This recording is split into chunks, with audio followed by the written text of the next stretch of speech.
prevents the members' physical attendance with the approval by a majority vote of the members present at the primary meeting location.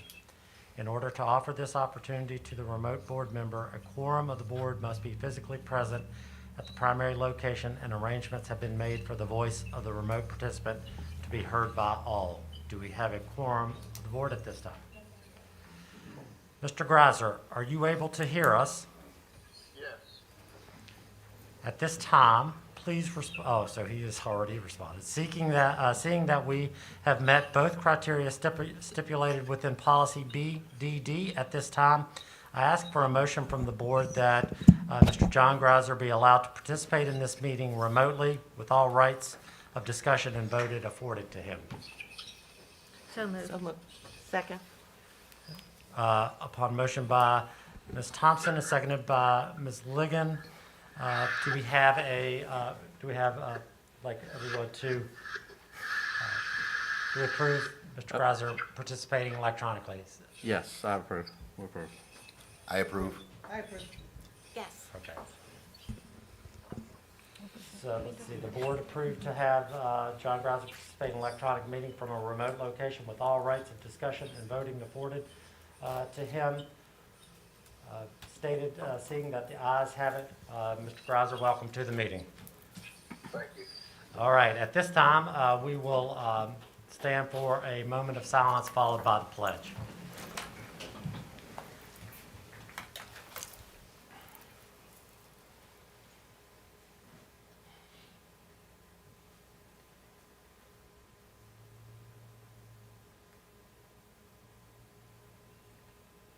Thank you. To the flag of the United States of America and to the republic for which it stands, one nation, under God, indivisible, with liberty and justice for all. At this time, I would like to entertain a motion for approval of the agenda. Make a motion that we approve tonight's agenda. Second. We have a move to approve the agenda in a second. All in favor? Aye. Opposed? Agenda passes.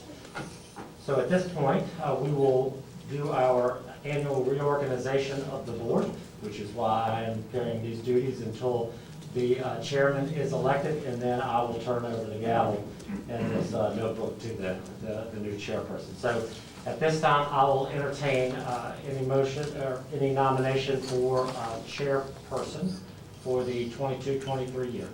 Dr. Arms, I'd like to nominate Abby Thompson as chairperson. Do we have any seconds? Second. Okay. We have a nomination of Ms. Thompson. Do we have any other nominations?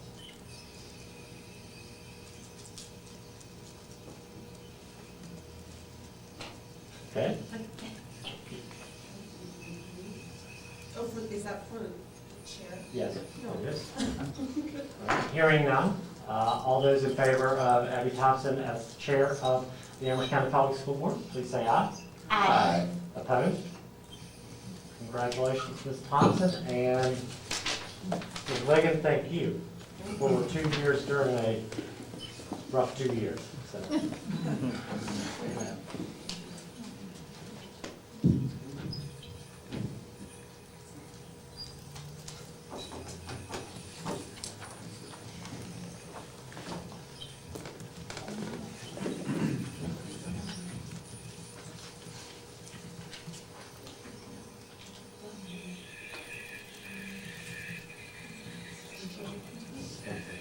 Okay, they have your notebook and a gavel and a piece of paper and say, go at it. That's all. Let's go. Learn on the fly. Here we go. Most of us do. I'd like to just first say thank you to the board for your confidence. I appreciate that. Second, I'd like to say thank you, Ms. Ligon. I reiterate Dr. Arnold's sentiments that we appreciate you working as chair for 2 years, which that's longer than most, and you've done a wonderful job, and I just appreciate everything there that you have done for us.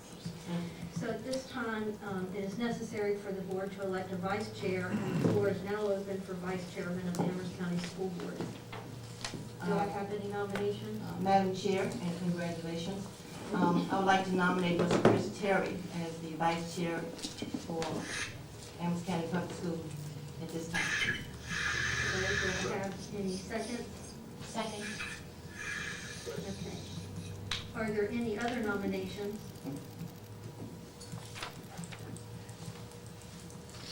If not, is there a motion that the nomination be closed? Like to make a motion to close the nomination? Is there a second that the nominations be closed? I second. All in favor, say aye. Aye. All opposed, say no. All in favor of Chris Terry being vice chair, would you signify by saying yes? Yes. And opposed is no. Okay, Chris Terry, congratulations, you are vice chair.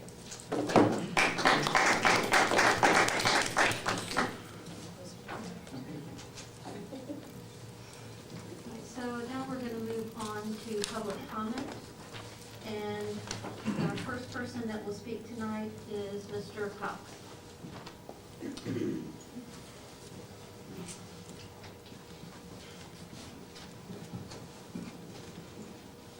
Thank you. I'm Bill Cox, 1249 Lexington Turnpike, Amherst, and I am here again representing the Amherst County School Bus Drivers Association. First of all, I would like to welcome the new members to the school board. Thank you. Thank you. Since transportation does not have a representative on senior staff, so to speak, I would like to bring you up to date with the bus drivers' needs and concerns. The first, as usual, I suppose every department has this, is pay. But the board needs to realize that we have been lucky so far not to experience the extreme shortage of drivers that is happening now all across Virginia and the nation. We do not want to be in the news like Lynchburg, Bedford, and Campbell counties have been, not able to cover their routes in the morning. We are competing in a local job market that has fast food chains paying more than we do to start. Another thing to keep in mind, we have, and this surprised me, we have 13 drivers in Amherst County that are 75 years old or older. What are we going to do when they retire? Other counties are realizing that drivers are not going to come to work for them if they don't pay competitively. Another issue is air conditioning our school buses, something the Bus Association has been requesting now for 4 years. The new generation of school bus drivers that hopefully will be coming will be younger, and they'll expect air conditioning, frankly, and not understand why we don't have it. I left last month's meeting a bit frustrated because the month before, the board held back some of the grant money from the auditorium project to address issues like the long overdue air conditioning of our buses. But last month, even after learning that there were like 15 slots open this summer at Sunny Merriman to begin retrofitting our newer buses with AC, the board decided to wait and discuss it at a March retreat. We already know that our 2 new buses we are getting this summer, the much anticipated electric buses, will not have air conditioning. They were ordered that way. We would ask the board, at the very least, to commit to ordering air conditioning on all future school bus orders. Higher pay to attract new drivers and retain current ones, and air conditioning our buses. These are the things that we urge the board to look at closely. Thank you. Thank you, Mr. Cox. Gail Martin.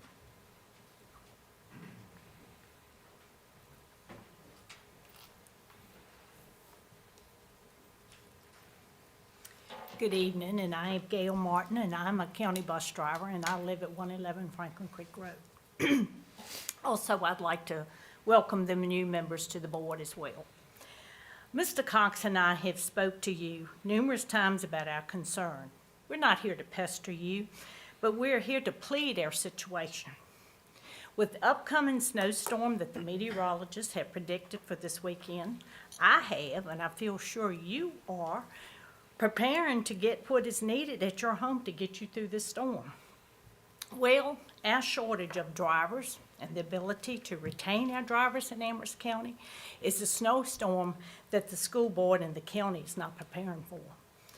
I'm not going to go in detail again about our duties, our working conditions, and our responsibilities, because you should know them well by now. But please remember, though, it is too difficult to attract drivers and retain them when job opportunities with less responsibilities, better working, conditions, and most importantly, better pay are plentiful. I'm not one of the 70-year-olds that Mr. Cox has mentioned, but I am planning my retirement in the near future. Back here to be a sub-driver for the county for a little extra money, but not with information I have found out. Regardless of how many years' experience that I have, or the fact that I was a previous contracted driver, my pay rate would be only $13.49. When just up the road in Nelson County, they are paying their sub-drivers $17.21 per hour. I feel if an employee has devoted at least 10 years here in Amherst County as a driver, and they would like to come back as a sub, that the least the county could do is to pay them the rate of their experience. So snowstorms of precipitation, they will come and go. We have plans in place to clean up and get our lives back to normal. But this snowstorm that the county has of a lack of drivers, it's getting worse and worse. So I want to ask you, Amherst County board members, when are you going to take this serious and prepare and put your plan in place? Thank you. Thank you, Ms. Martin. Next one is Tina, I think, Tina Cox.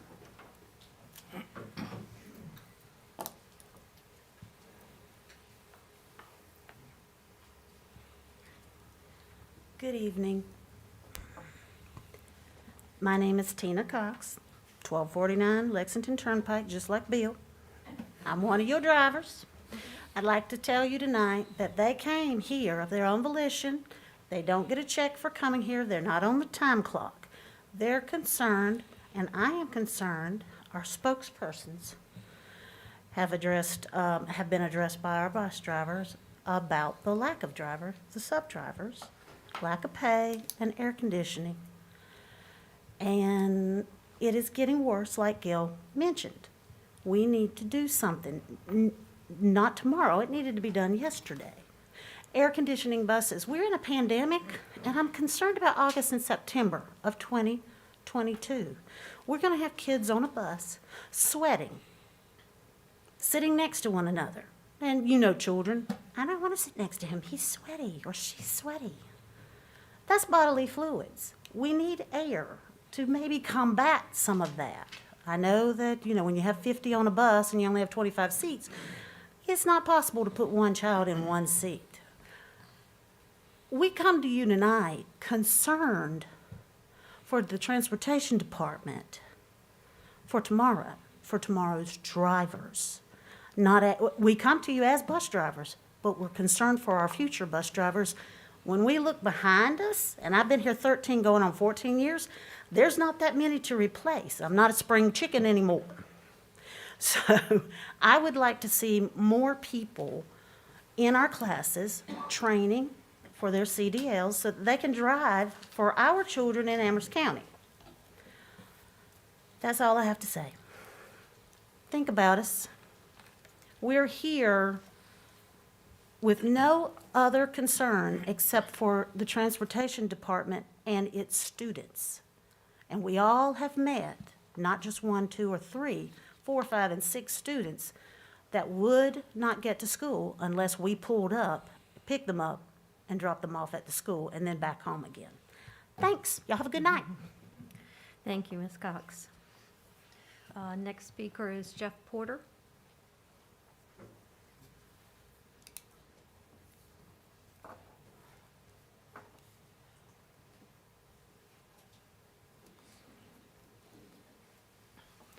Hi, my name is Jeff Porter. I live at 478 Woody's Lake Road in Madison Heights. I've come here to speak to you about 3 issues. One is in regards to what is beginning to impact a lot of our area and students and probably teachers, is that this new variant seems to be widely infectious.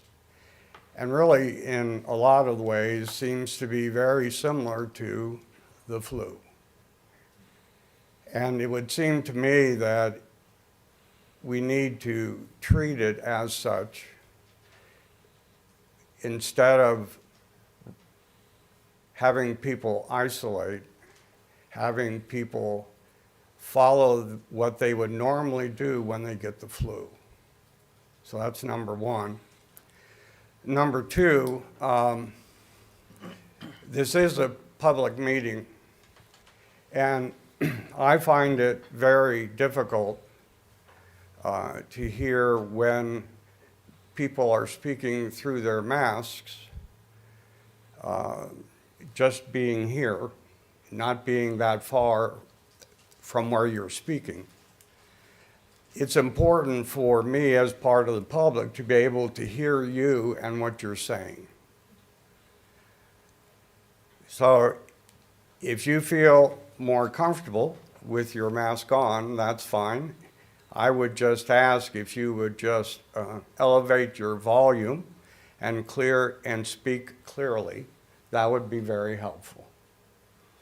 And thirdly, I am so grateful that each of you here are serving on the board. And your desire is the best interest of our children in this county. And I am very appreciative of you who work for and are part of the school board for your work, for the ways in which you work for the betterment of our students. And for that, I am grateful. Thank you very much. Thank you, Mr. Porter. Is there anyone else tonight that would like to participate in public comment?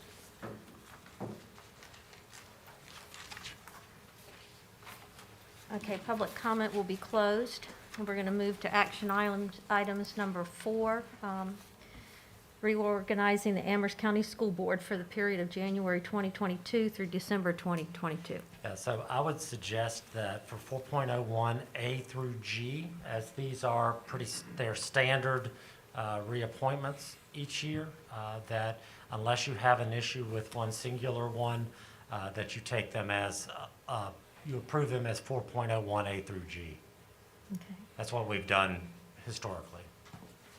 Okay, board members, do I have anybody that wants to make a motion to approve 4.01 A through G? I'll make a motion, Madam Chair, to approve 4.01 A through G. Second that. Okay, all in favor, say aye. Aye. All opposed, say no. Okay. Now we're going to move to 4.02, appointment of representatives and the alternate to the Laurel Board. I know in the past, I think Mrs. Legan, you were the representative, and Mr. Cassisi was the alternate. Just for our new board members, you know, you may know about each of these, the Laurel, the voting delegate, the governor's school, or the STEM, basically is what we represent. So if you have any of those that you're interested in, you know, you can certainly speak up and let us know. Do I have anybody that's interested in Laurel? Ms. Legan, would you like to continue with that? I think Mr. Neighbors can help me out here. I feel very comfortable there, but it's the pleasure of the board if you want to reappoint me, but I would be happy to continue to serve throughout my time. Okay. Do you need a motion? Yes. So I'd make a motion that we nominate Ms. Ligon to serve on the Laurel Board. I'll second. All right, all in favor? Aye. All opposed? I'm going to ask a quick question. Okay. Do we go through each one of these as that, or can we do them all and then go back and vote? Oh, I think you would probably want to vote on each one. Yes, ma'am. Okay, Sorry. here we go. That's all right. It's going to take a little bit. All right, so just checking. Okay, so Ms. Ligon will be the representative for Laurel, and now we need an alternate in case Ms. Ligon is not able to go. So I need a motion for who would like to participate with that.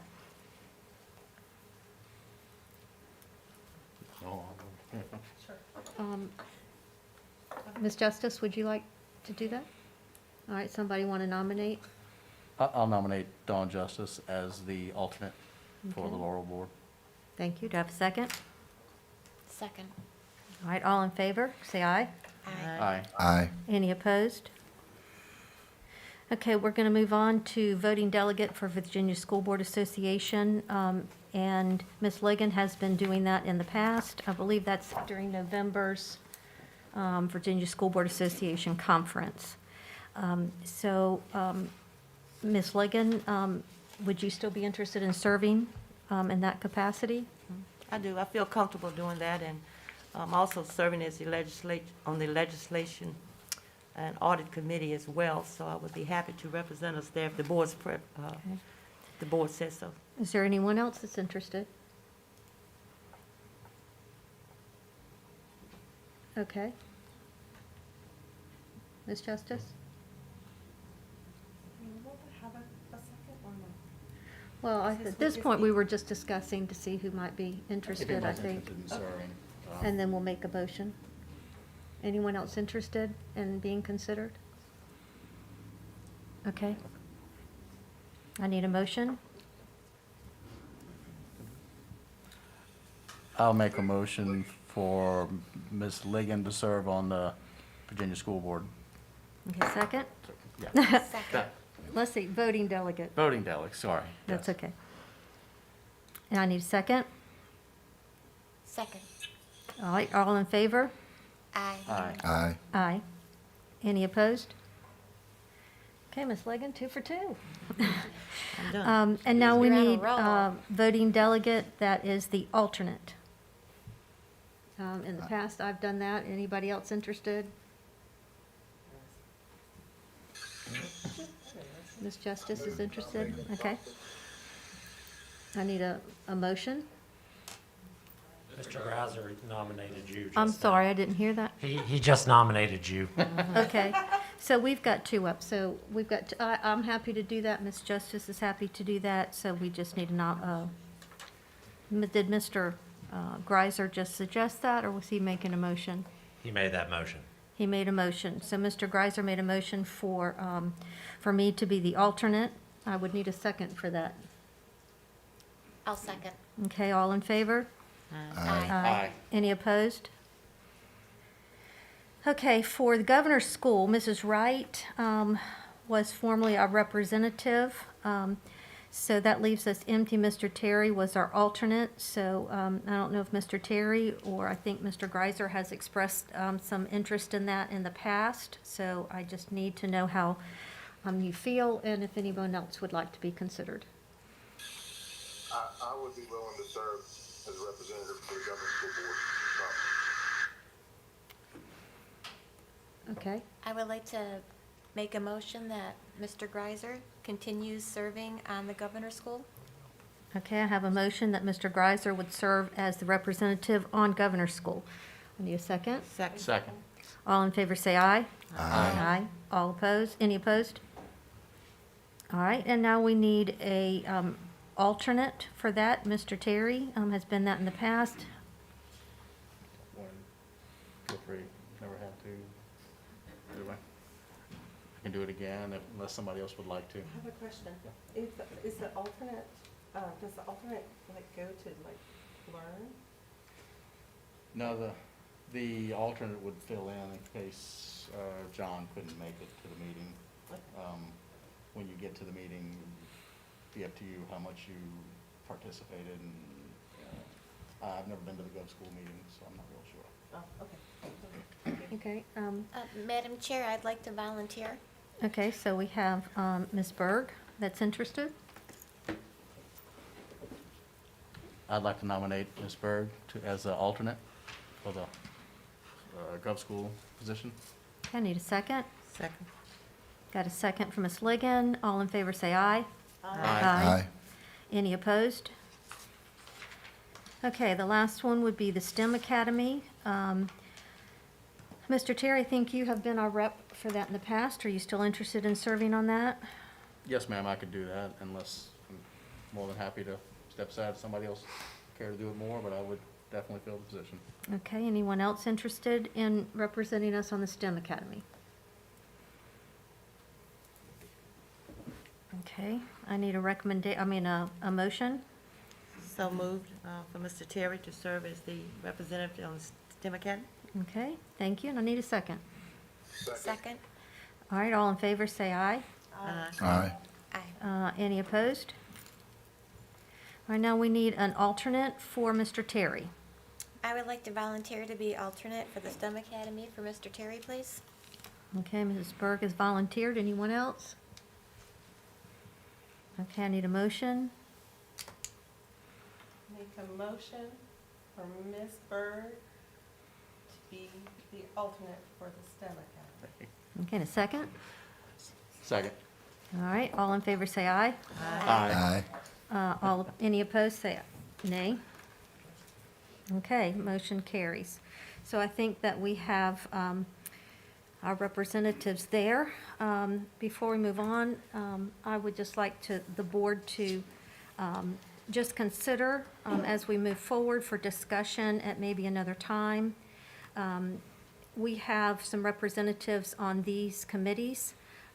We may want to consider the possibility of having representatives on some of our local committees. Just something for us to think about. And if we're attending the ones out in our region, then certainly it would be important for us to know what's going on here in our county. So just something for you to think about as we move forward. Madam Chair, Ms. Berg? is there a list available of those committees? Not current, not on us, no. We could put something together. Okay. Would the board like Dr. Arnold to get that list together for us? Maybe let us look at it and see if it's something viable or that we have any interest? Yes, please. Okay, thank you, Dr. Arnold. Okay, let's see. I think we are down at 4.06? Yes, ma'am. Okay. You have a second 4.06. reading.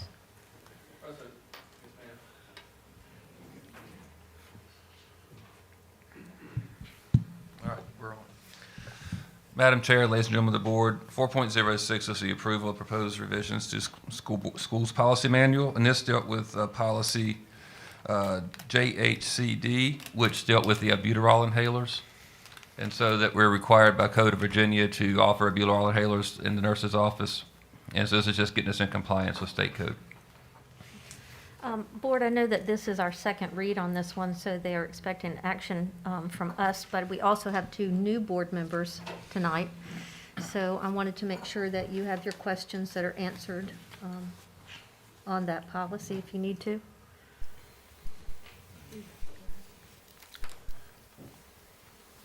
Anyone have questions for Dr. Wells? I do. Is there anything in the documentation for as EpiPens? We already have EpiPens. That's a separate code, separate policy. on Okay. EpiPens. Yes, sir. Now, these inhalers, the students will have access to them through the nurse? Through the nurse's Is that what I office, yes, sir. understand? Yes.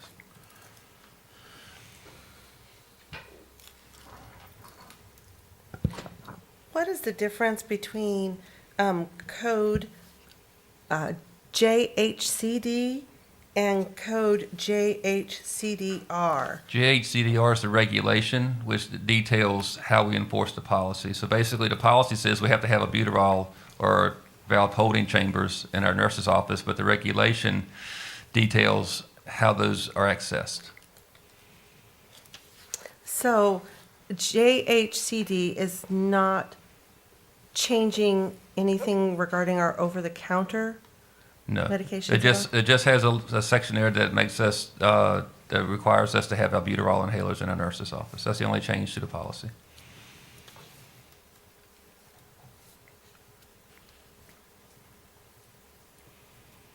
Okay, any other further discussion?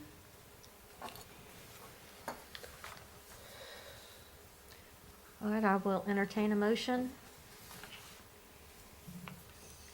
Motion to approve the policy as presented. All right, Mr. Greiser has made a motion to approve the policy, JHCD. I'll second. Ms. Berg seconds it. All in favor, say aye. Aye. Any opposed? Okay, motion carries. Thank you. Thank you. Action item is our consent agenda, and we usually vote on those together, 5.01 and 5.02. Is there a motion to approve our consent agenda? Make a I'll motion. Go ahead. I make a motion that we approve our consent agenda. Thank you, Ms. Ligon. I need a second. Second? Ms. Berg has seconded it. All in favor say aye. Aye. Aye. Any opposed? All right, motion carries. All right, so I think we're at administrative services. Yes, ma'am. Madam Chair, ladies and gentlemen of the board, we'll go through administrative services. We'll start with 6.01.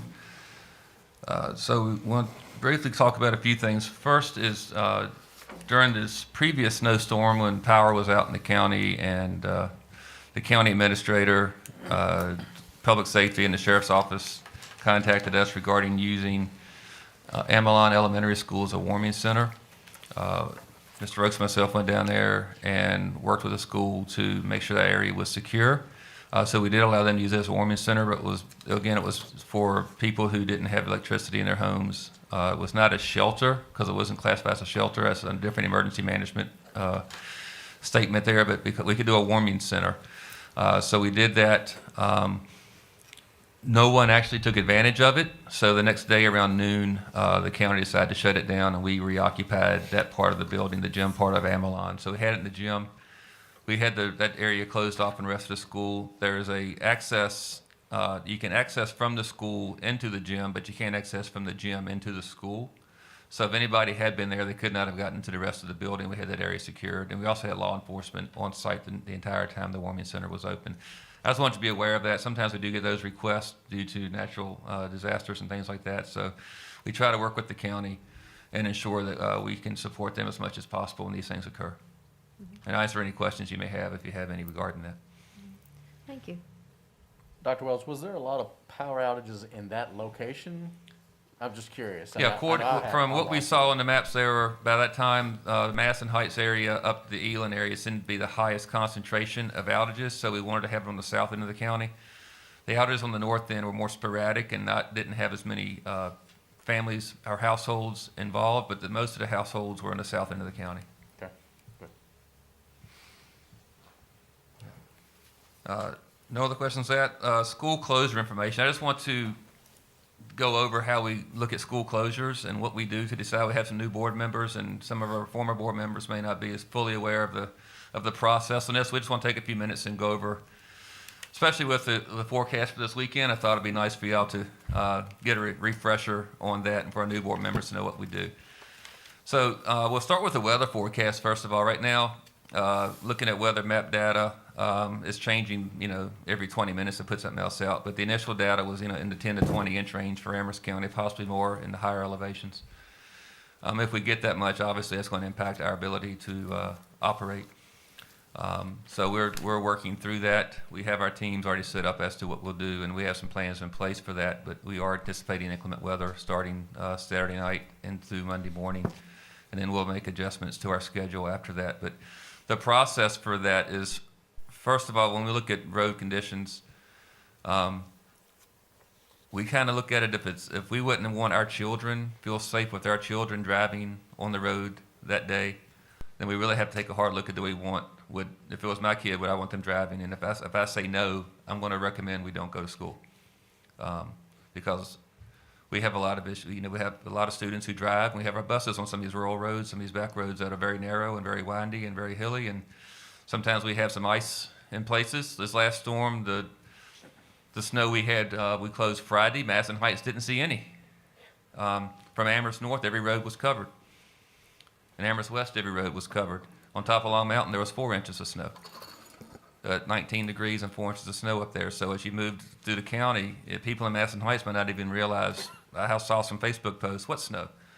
But as you got here, it was a sheet of ice. So that determination was made. So just because one part of the county is clear does not mean the whole county is clear. So take that in consideration as well. So typically on a typical morning, around 3:30, 4 o'clock, we are up, starting our day. We'll go out, and Mr. Oakes does most of the south end up Route 130. I cover Kenmore Road up over the mountain to Buffalo Springs Turnpike area, Puppy Creek Road, up Long Mountain.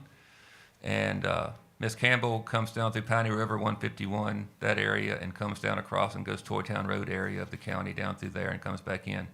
We're in communication with each other throughout that hour and a half driving. And then we try to make a decision by 5:30 to recommend to the superintendent our recommendation. Because our first drivers are starting to pre-trip their buses around 5:15, 5:20. So we like to have information to them by 5 o'clock, 5:30 at the latest, so they'll know what they're doing for the day. And then we put things out on the media, et cetera, regarding, whether we're closed or 2 hours late or whatever. If it's a storm that hits one day and we got to make a decision for the following day, then we'll typically go out around 3 in the afternoon, 4 o'clock in the afternoon, and start driving roads and checking roads. And then hopefully have a decision before the 6 o'clock news, make a recommendation to the superintendent by 6 o'clock, and then we can get the information out by the local news so we can get that information out. Sometimes we have storms that don't behave, and it might be good at 4 o'clock and 5 o'clock, but at 6 o'clock it starts snowing, or 7 o'clock it starts snowing. In those situations, we're going to look at the weather, make a best guess as to what it's going to do, and if we think we need a delay because we know the storm's coming, but we're not sure what it's going to do, sometimes we'll do a 2-hour delay, pending what the storm's going to do, just so we have a chance to react at 7 o'clock. Because our buses start running, again, they're on the road at 5:45. Our first buses are rolling at 5:45. We have pickup before 6 o'clock in some of our areas, so some students are on the bus by 6. So if that's the case and start snowing at 7, if I do a 2-hour delay, that gives me a little bit of time to look at what the storm's actually doing, and then we can make a decision if we have to close or not. So those are just some of the things that go into it. We try to cover about 150, 200 miles of road in the county every time we make a decision. And so, we try to get as much information as we can to make an educated decision so I can make a good recommendation to the superintendent on whether we're open or not. So I'll answer any questions you may have. Board, do you have any questions for Dr. Wells? I do have one. Has it ever been considered to, because of the way the weather is in this county, to close certain schools and leave others open? Is that something that's been thought about, or? The main issue we face is, like, so on the south end of the county, like if there's a weather issue, so I don't say weather, but if there's an electrical issue at Ameline Elementary School, and that's the only school impacted by electrical, like the power's out at that school, then we would close that school for electrical or water or damage, stuff like that. For weather, since the south end schools all feed into Manellison, so it's very difficult to close one if it's bad enough for that south end, but all those people in Madison Heights still have to come to the high school as our primary, everybody comes to Amherst County High School. So it's hard for us to driving across the county if it's bad in Temperance, just because it's bad in Temperance, I'm closing Temperance, but everybody that lives in Temperance goes to the middle school or goes to the high school still has to get to the middle school or high school. So it just makes it very difficult. If we had regional secondary schools, it make it a little bit different, but because we only have the one high school, it makes it very difficult to do something like that. So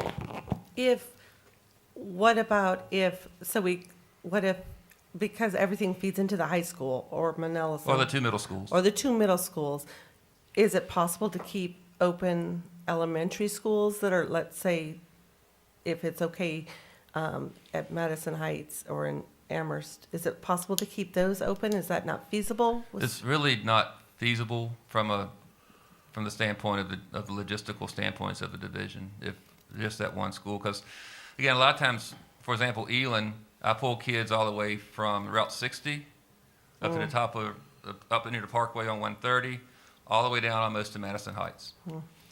So you kind of get that whole realm of people, and Madison Heights pulls kids all the way down to Galt's Mill, all the way down to the bottom end of the river.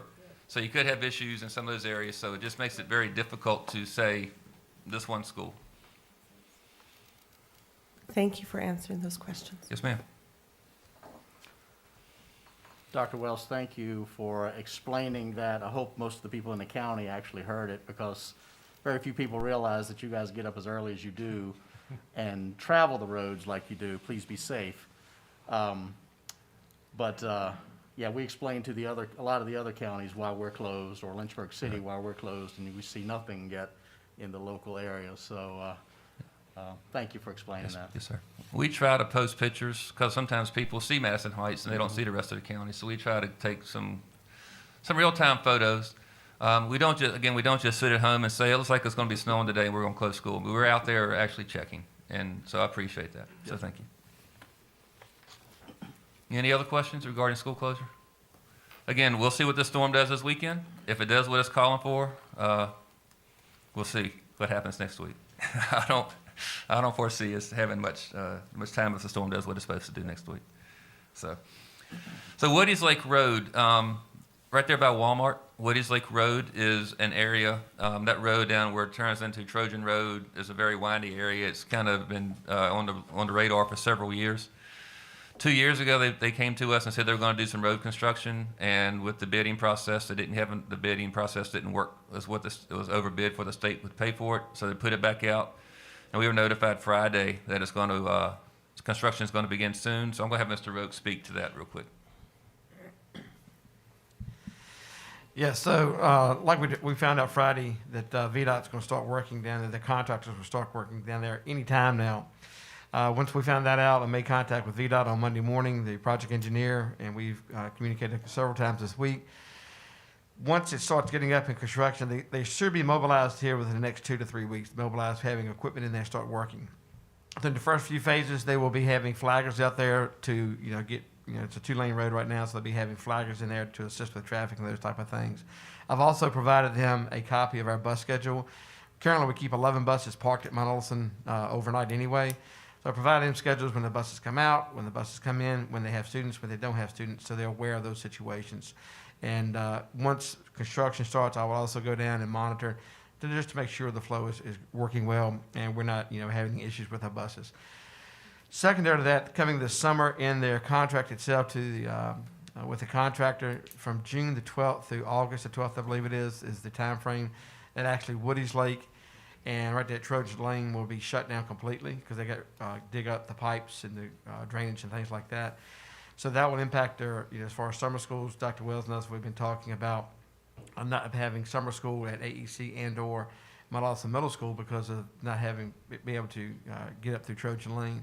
We obviously do not want to put buses out Daniels Drive there onto 29 because of the poor visibility, no traffic lights and those type of things. It's not safe to have buses coming out of there. We can have the staff come in there in their personal vehicles and things, but just not a bus. So anyway, that will be starting, coming up. The project is supposed to be finished by December of 22. So hopefully by Christmas time or so, that project will be over with. It will be some pains along the way, but in the long term, the improvement to that road will be beneficial not only to us as a school system, but to the residents who live in that area as well. Yeah, you're going to say, right in your backyard. Any questions? Anything changes along the way, obviously we'll update, staff and the board as well. Has anybody addressed the county as far as maybe putting an officer up on 29 to direct traffic? Blue lights will slow them down. Maybe that would make it safe for buses to travel in that route, to not have to revamp the entire summer school program. Well, you would have to stop traffic on 29, and from a staffing perspective, from the sheriff's department and or state police, be honest, because it's twice a day, and you're looking at 3 to 4 hours a day, between the time the buses leave and they come back in at various times. I don't think Sheriff Vire or the First Sergeant of the State Police would have the adequate staffing to do that, and on a consistent basis. So which way will they be going? They'll still be going through Trojan and Woody's? They'll just be directed, okay. Yeah, so while school's open during the regular school year, they'll just have flaggers out there. This summer, when we're out of school for regular school and summer programs are going on, that road will be shut down.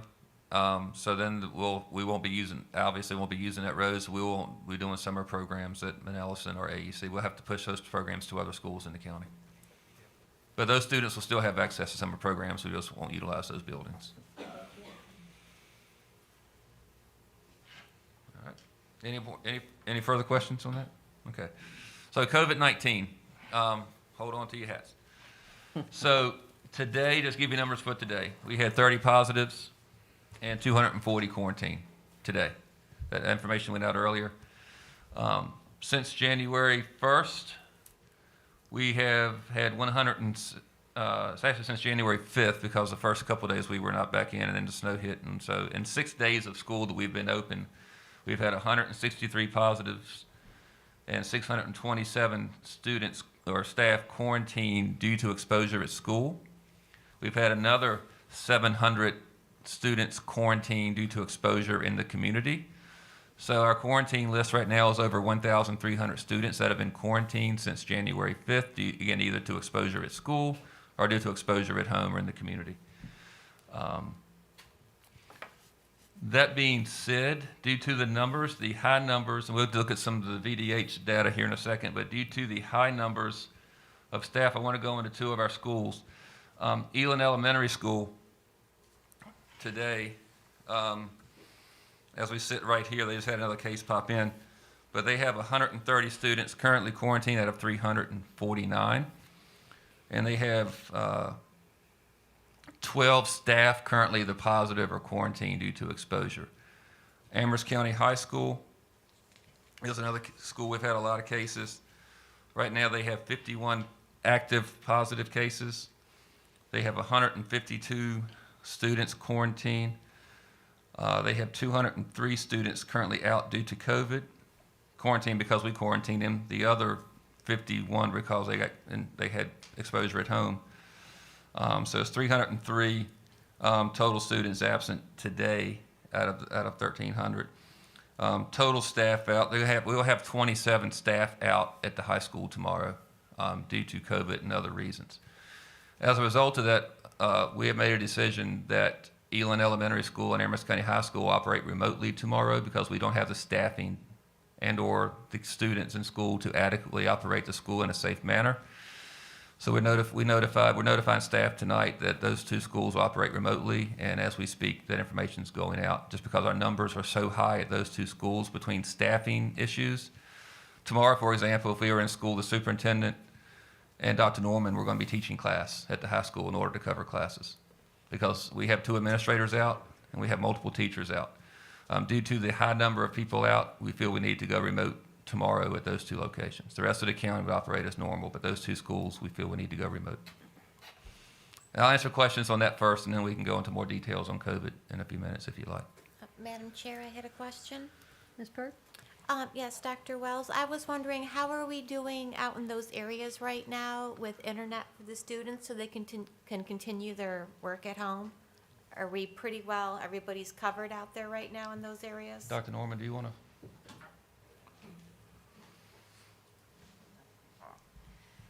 Yes. So right now, all of our hotspots that we have sent out, we have 400, I think, hotspots. All but 50 have been issued out to students and or teachers. So if a student did not have high-speed internet access or access to any device, we provided them the Chromebooks, and then they were able to check out free of charge to them a hotspot where they've been able to use it all year long. And do we have the hotspot and Wi-Fi pushed out still in the parking lots Yes, at the ma'am. schools for the students? Yes, ma'am. ma'am. Okay. As well as our other remote locations in the community that through the satellite Now, information I we know have. during the Apple Festival, we actually had people complaining in the high school parking lot that they couldn't get any Wi-Fi to do the purchases. Was that like turned off or? No, what happens is if it overloads, we have the access point set for, I think it's 50 per access point, and we have 3 pointed in there. So if it was overloaded with lots of people on it, it would not let you on. Okay. So we can only take a certain number per access point. And like how much do you know how much that number is like for the high school or for like the Elin parking lot? I would have to check, but I can send that to you. All right, thank you. I was just curious. And every school in the county has internet accessibility pushed into the parking lots. So if they are if they're a high school student, for example, and they live closer to Manila Center, Masson Heights Elementary, they can go to those locations and access the internet there, as opposed to having to go to the high school if they don't have it at home. All right, thank you so much. Yes, ma'am. Any other questions? Ms. Justice? Yes, do I address it to you or to Dr. Wells? Okay. Right. Dr. Wells, of the cumulative 106 of you positives, I believe the term active was used on the 51 active plus in the Yes. high school. What is the difference between an active case and a positive case? So an active positive, which means they're currently positive. So we've had 163 total, but the person right now, so there's roughly 51 students at the high school right now that are within the 5-day window for being positive. because looking at CDC and VDH standards. So we look at if they're quarantined because they're positive and they're still on quarantine because they're positive, that would be considered an active positive versus somebody who had been positive is no longer considered positive and they're returned to school. So it's just how we kind of look at the numbers. So are they, by being actively positive, are they symptomatic? Do they have cold symptoms? Do they have a fever? It depends on the individual. We just know they had a positive test, a positive PCR or a positive antigen test, and that's reported to us. Now, I know that when I've talked to the pharmacist up at CVS and in some of the publications, the accuracy of the PCR test has been questioned. The pharmacist that I spoke to just up at CVS said that the test that they were administering couldn't discern between an active case and antibodies, so antigens versus antibodies. And I said, well, doesn't that make that a little difficult for you? And she said, yes, it's very difficult. So has there been any protocol about taking a second test? So if a person takes a rapid test and it comes back, we get more false negatives on rapid tests. Then you don't have hardly, I've never had almost never had like 2 false positives on a rapid test. We've had multiple false negatives on a rapid test, typically because people take the rapid test, which is an antigen test. They take that test too soon, and not enough virus is built up in their system for it to test positive. So we've had several that test with a rapid test today, for example, start just getting mild symptoms, but by, say, Saturday, they have stronger symptoms. We test them again, and they test positive. So that could be considered a false negative. We get very few false positives. As far as differentiating on a PCR test between the antibodies in your body and the being actively sick, so to speak, I can't speak to that. I just go by what we get from the VDH and the CDC, and they say if that person tests positive on that test, then we have to quarantine them. Of the teachers that have been quarantined for exposure? Yes, ma'am. Okay. Are any of, what percentage are active, or not active, symptomatic? Well, if they're quarantined, so here's on the quarantine for staff and for students right now. If you're vaccinated within 6 months of your vaccination date and you have exposure to someone who is positive, you do not have to quarantine. If you are vaccinated beyond the 6 months but you are boosted, you do not have to quarantine. If you're not vaccinated or you're outside the 6-month window and you haven't gotten your booster, then you would have to quarantine. So it's the new CDC guidance has really thrown some kinks in how we have to look at things, but we're trying to work through that as best we can. As far as the numbers, I don't have those particular numbers right now directly in front of me, so I couldn't give you those numbers per se as to how many of those are actively sick and how many of those are just quarantined because they had exposure. Majority of we have about 220 staff that either haven't told us what their vaccination status is or are not vaccinated. So that they get hit a little differently. And then we have some staff, again, who are vaccinated but have not received a booster yet. And we have to treat them by CDC standards due to how Omicron is being spread. We have to consider them to be, we have to quarantine them as well. Now, this is just a question. Okay.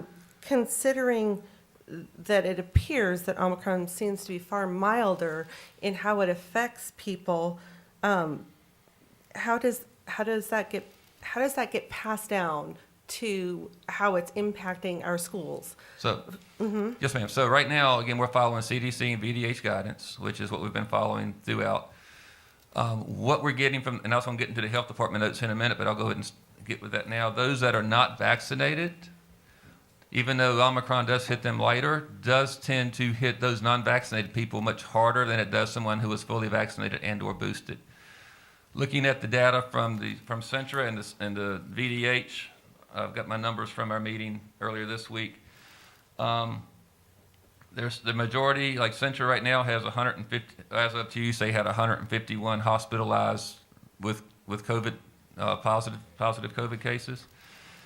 20% of those 150 are vaccinated. They think most of those might be a Delta variant. They haven't differentiated between the two, but they do have some vaccinated people in the hospital, but very few boosted in the hospital. But we're going by the CDC and VDH guidance. Just tells us if they test positive, because we can't, our test, they have to send it to a lab and has to go through some more work to determine what the variant is. Our test just show a positive or negative. So if they comes up positive, we have to follow their guidance, which is they get to 5 days of quarantine. And then if they're symptom-free, if their symptoms have improved and they're symptom-free, it's 5 days of strict mask wearing and they can return to school. If they still have symptoms, they have to be 24 hours symptom-free before they can return, because they are still contagious at 5 days. I hope that answered. I know it's a lot. It's and I'll getting be closer. So of the 150, according to VDH, yes. do we know the age group? Were any of them school age? As far as at the hospital right now, Mm-hmm, at the hospital. Lynchburg General Centra does not take pediatric cases. The pediatric cases from Centra go to other hospitals. They don't take pediatric cases for COVID-19, according to what they told us. So that 150, do we know what number of those are school age? I can tell you what the numbers are for the region as far as what the breakdown is.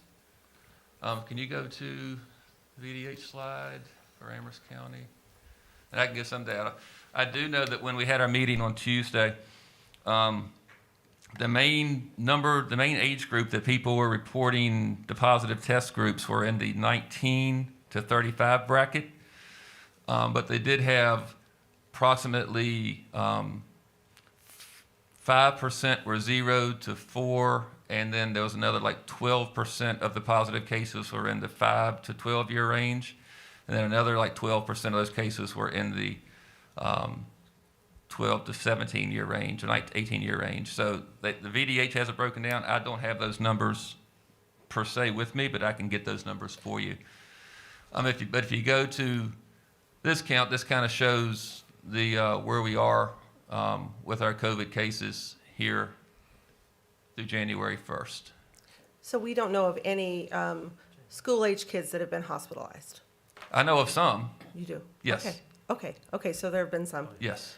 All right. I just don't have the exact numbers, but I But know you know across the some. state, we've had deaths across the state, and we've had hospitalized students across the state. None of our students have had any fatalities of our students, but we have had some of our students had to go to medical treatment at the hospital.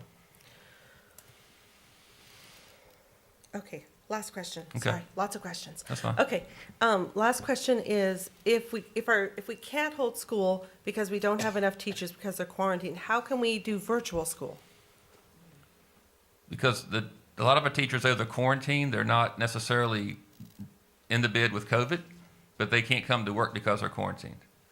So they can work from home remotely, and they can still get on the computer and teach remotely from home, but they cannot be in the building because they're considered an exposure. Now, some teachers are sick from COVID because they are positive, and we have several of those. Matter of fact, let me switch back pieces of paper. And right now, I have 22 staff as of right now, as of when I wrote this down 2 hours ago. We have 22 positive staff that are positive. And they're sick. Right Meaning now. they're not just Yes. quarantined, they're Yes. sick, they're They're sick, symptomatic. right. So they cannot, So those individuals are not really going to do a whole lot, but then I have others that are quarantined yeah. who are been exposed and can't be at work, but yet they can still work remotely. So we have 198 staff approximately. We have I'm sorry. Staff in the division that are Yes. sick or just staff? Positive and quarantined. Staff that are quarantined, I have Amherst County High School had certain numbers, and Elon has certain numbers. Let me go back to my notes real quick, I'm sorry. No, that's okay. I'm looking at my notes, so. So right now, staff-wise, today I had 30. That's total staff. Today we had 5 staff, I believe, test positive today. And I've got to go back through my numbers to get you the accurate numbers on that, because I've kind of jumped around a little bit. Let me check here. It is important to note with all of these numbers that they will change in an hour. Yeah. Yeah. And So, for example, the high school staff who weren't in classrooms teaching Yeah. were calling 240 parents to put students on quarantine.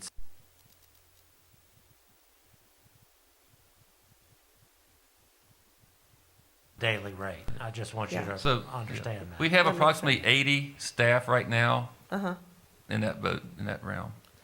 Who are quarantined and Quarantined. sick. No, not necessarily Not sick, necessarily but sick. quarantined. Okay. Okay. You asked in an email earlier last week also, you Yes. asked me about how many of our quarantine students end up testing positive. Yes. So from the Delta variant that we had back in the beginning of the school year, from August, so we looked at August to November 3rd data, we're at 15.8% of those students that were quarantined tested positive. We had a lull kind of in November. We kind of got a little better. We didn't have cases every day. But for the whole through December 31st, our rate was 9.5%. So 9.5% of our students that we quarantined ended up testing positive. I have not done the numbers from January 1st to now because we've had 1,300 Yeah. cases in 5 days. We haven't really gotten those numbers done yet. I appreciate your time and patience. I think Mr. Cook, I'm not certain, not Mr. Cox, Mr. Porter.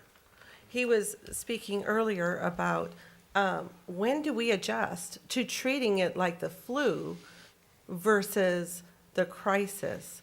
And have we always gone by CDC guidelines? Has that Yes. always been the case even before? Yeah, Yes. the main reason for the CDC and VDH guidance is that we have liability insurance that this county pays for to protect us as a county, and our insurance provider has told us that we should be following VDH and CDC guidance in order to stay protected by them.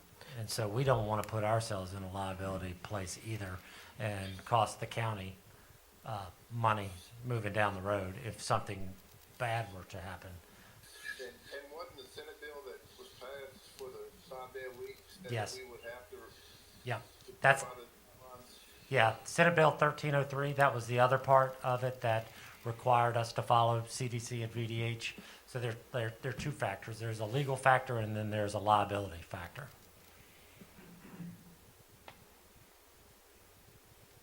So because of the liability factor, we can't make a local decision for our kids, right? Well, there's liability and there's a legal with 1303. Okay. Thank you. Yes, ma'am. Dr. Wells, quick question. So we've got, we're going to let Elon and Amherst High School know this Right now. evening, right now, that they're going to go remote tomorrow. We wanted to tell you first Okay. before we posted it. Okay. Are all of our schools, prepared to do that in a drop of a hat? Okay, Yes, sir. just making sure. Yeah. We've been prepping. Knew it was coming. Yeah. Knew it was coming. Yeah, we saw our numbers growing last week, so we started having conversations last week and then got to a point. The other schools, even though the numbers are really high too, they feel from a staffing standpoint they can maintain tomorrow. And our goal was to get through the week because no matter what the weather did, we had Monday and Tuesday off because we had a holiday Monday and a teacher workday Tuesday. So we were trying to get to tomorrow and give them Saturday, Sunday, Monday, Tuesday, and then have some things kind of calm down and come back on Wednesday and hopefully be a little bit calmer. The storm may help us a little bit and give us a couple more days, maybe not. We'll see what the weather does. But yeah, that was our goal, was try to get to the week. But we hit the wall this evening with the number of staffing issues we have at those two schools. Thank you. Dr. Wells, how long do you anticipate we keeping those two schools remote? Do you know? Tomorrow, Just tomorrow? yes, ma'am. Okay. I know this is a very, very difficult conversation, difficult decisions, because we're talking about our kids, we're talking about families who have responsibilities for going to work, our staff. It is very, very difficult. One of the things that I think we have to keep in mind is, as a school, we have to run school. And if we can't, we have to make decisions. I know this week, I don't know about other board members, but I've received 2 letters, one from a parent asking me, when are we going to close schools? with the cases that have risen. And then I had another parent who said, well, the hardship that it's placed upon me when you keep my kid in quarantine and I can't go to work and then I can't provide for my family. So we feel all of those things, and that makes it very difficult. So I am thankful that we are trying to make sure we keep our students safe and that we're trying to keep our schools open, and we can continue conversation down that road. But one of the letters brought up a question I didn't know an answer to, and they were asking about quarantining. I know when you quarantine, it had been 10 days, now it's 5. Is that correct? Yes, ma'am. Now, it's 5 if you've been quarantined due to exposure. Yes, ma'am. And the number of days if you test positive, what's the quarantine period for that? It's the same as long as you're not symptomatic. So they have to be symptom-free 24 hours without taking medication. So as long as they're not taking the purple, the purple juice before they come to school in the morning, the Tylenol, children's Tylenol, as long as they're not on that and they're actually 24-hour symptom-free, they come to school, but they have to follow strict masking guidance. And so we would ask, they have to, at all times they'd wear a mask. So during PE, for example, they may not participate in PE because they have to keep a mask on. They may be excused from PE because of that, or they may not even feel like it if they're sick. And during meals, those students that do return on day 6 that are positive, we have to actually isolate them a little bit further from the rest of the students that are not positive, so we don't spread. Because once they pull that mask down and start eating, if they're within that bubble in the classroom, then they would be exposing the other students, because they're still technically could be exposing students if they're within that window without their mask on. Mm-hmm.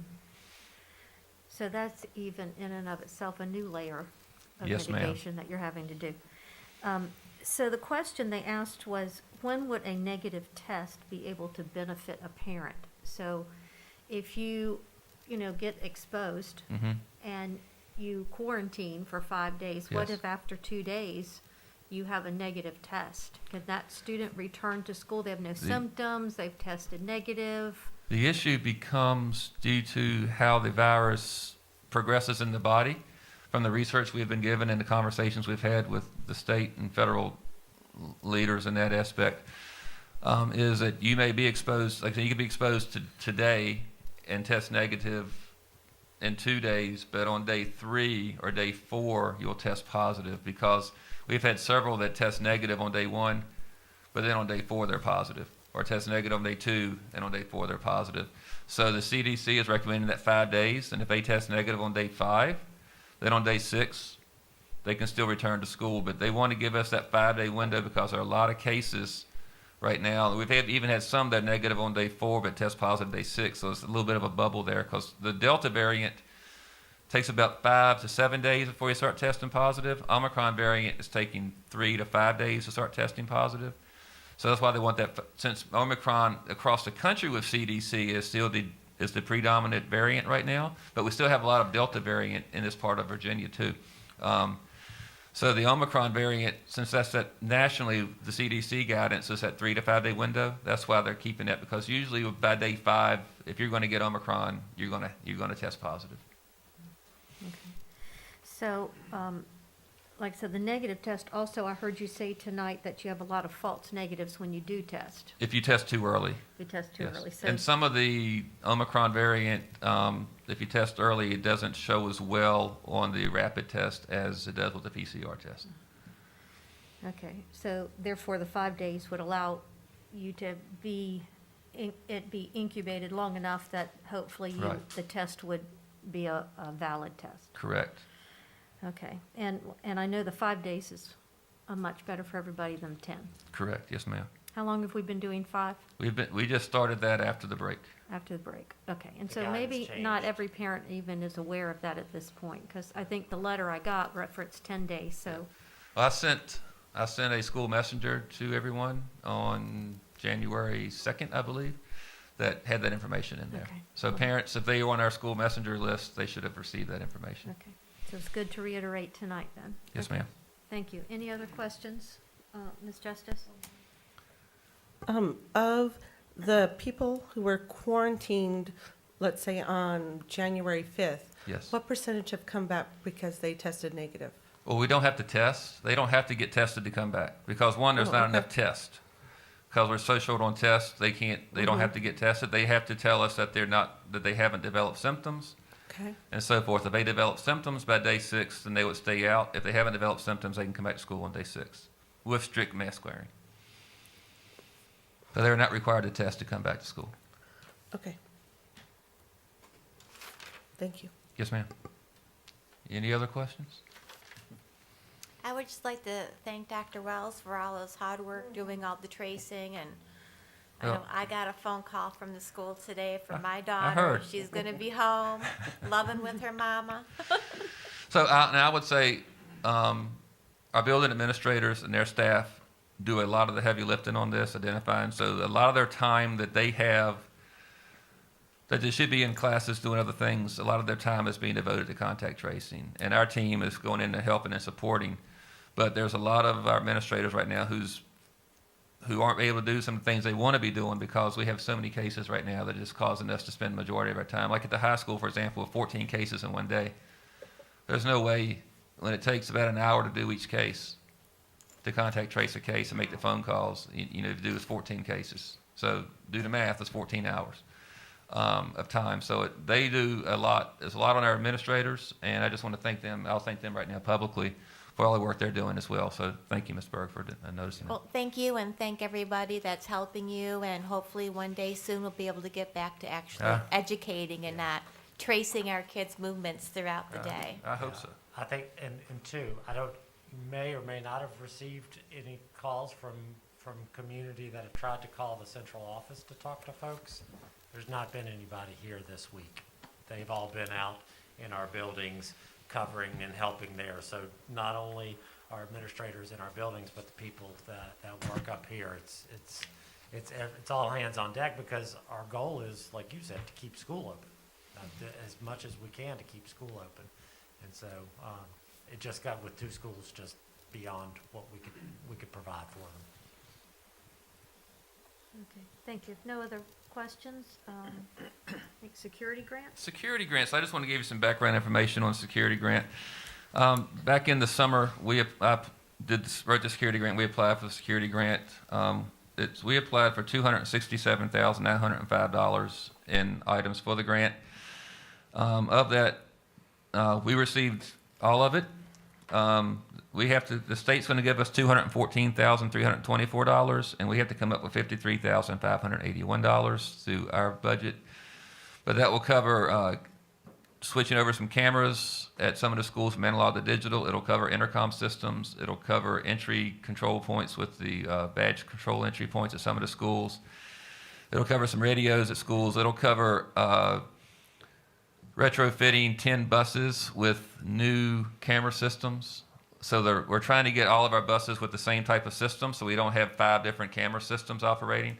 So it covers that and getting 10 of those buses. So it came out to $267,000 that we're getting $214,000 through the grant. But we apply every year. Glad to get it. I didn't think I was going to get it all, but it does help. $250,000 helps relieve some of the funds, so we don't have to spend it from our CIP. That's wonderful news. Thank you for making that opportunity available. Employee vaccination?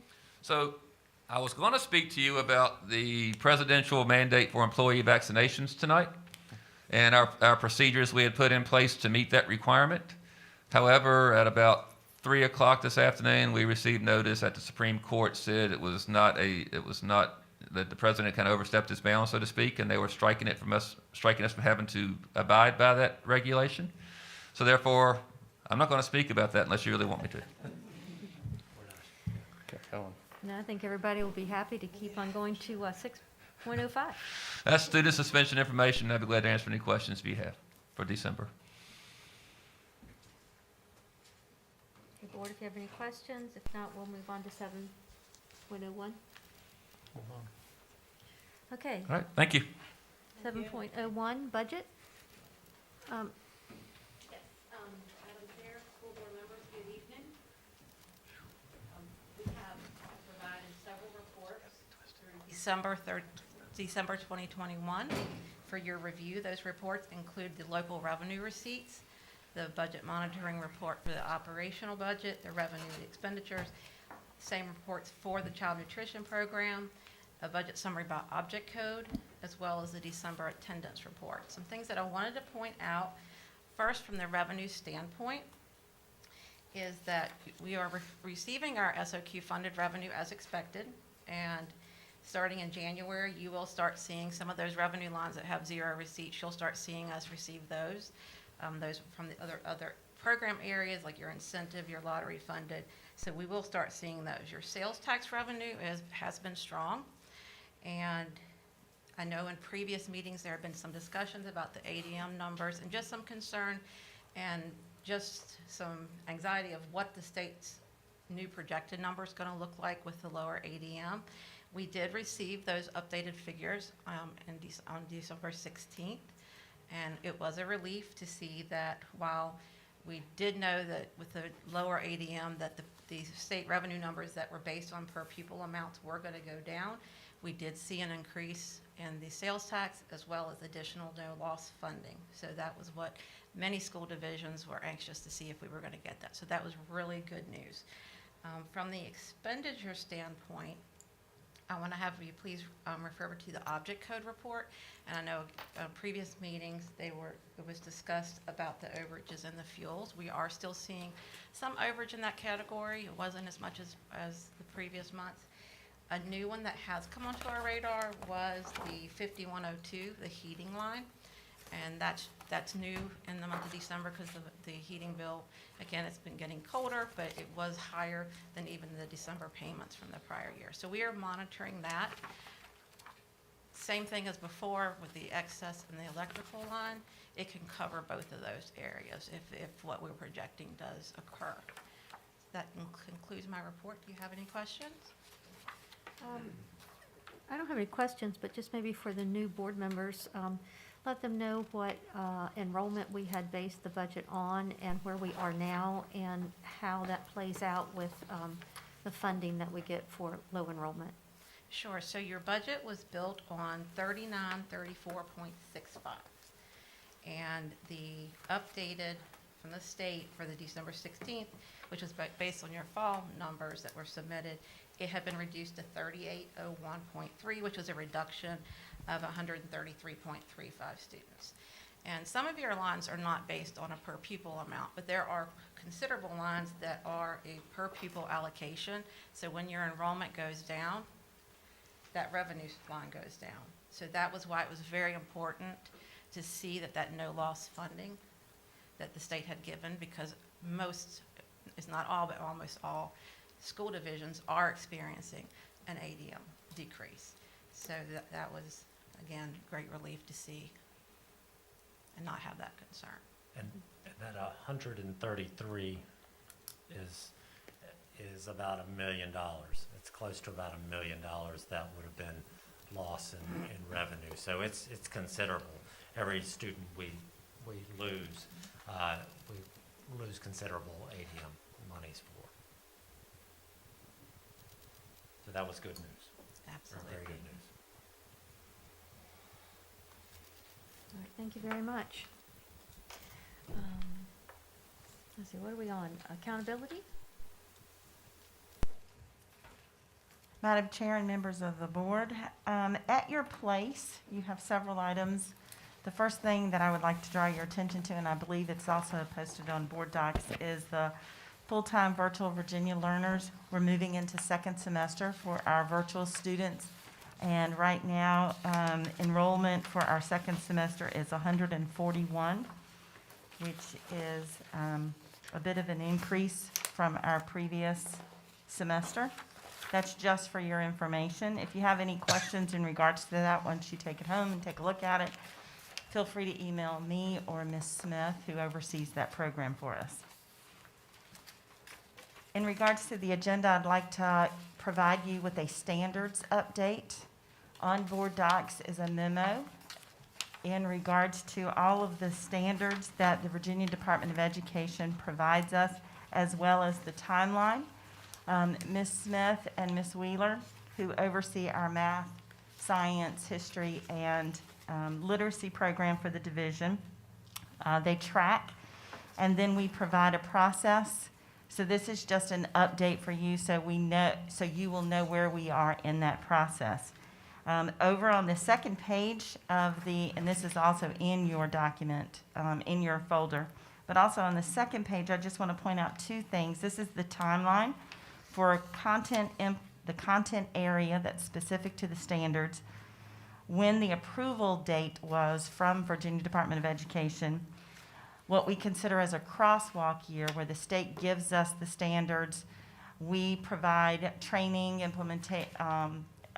feedback from our teachers, they work with their curriculum maps, and they try to implement as much as possible in that crosswalk year, and then the final year for implementation. The final column on that is when, if it has a standards of learning test assigned to it, the year that it will actually be implemented and students will be tested on those standards.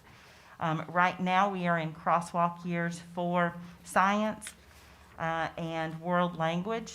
They are working on the implementation and the information on their curriculum maps that the teachers use, their planning, any of the things that, the training that we're provided from the Virginia Department of Education in regards to those standards.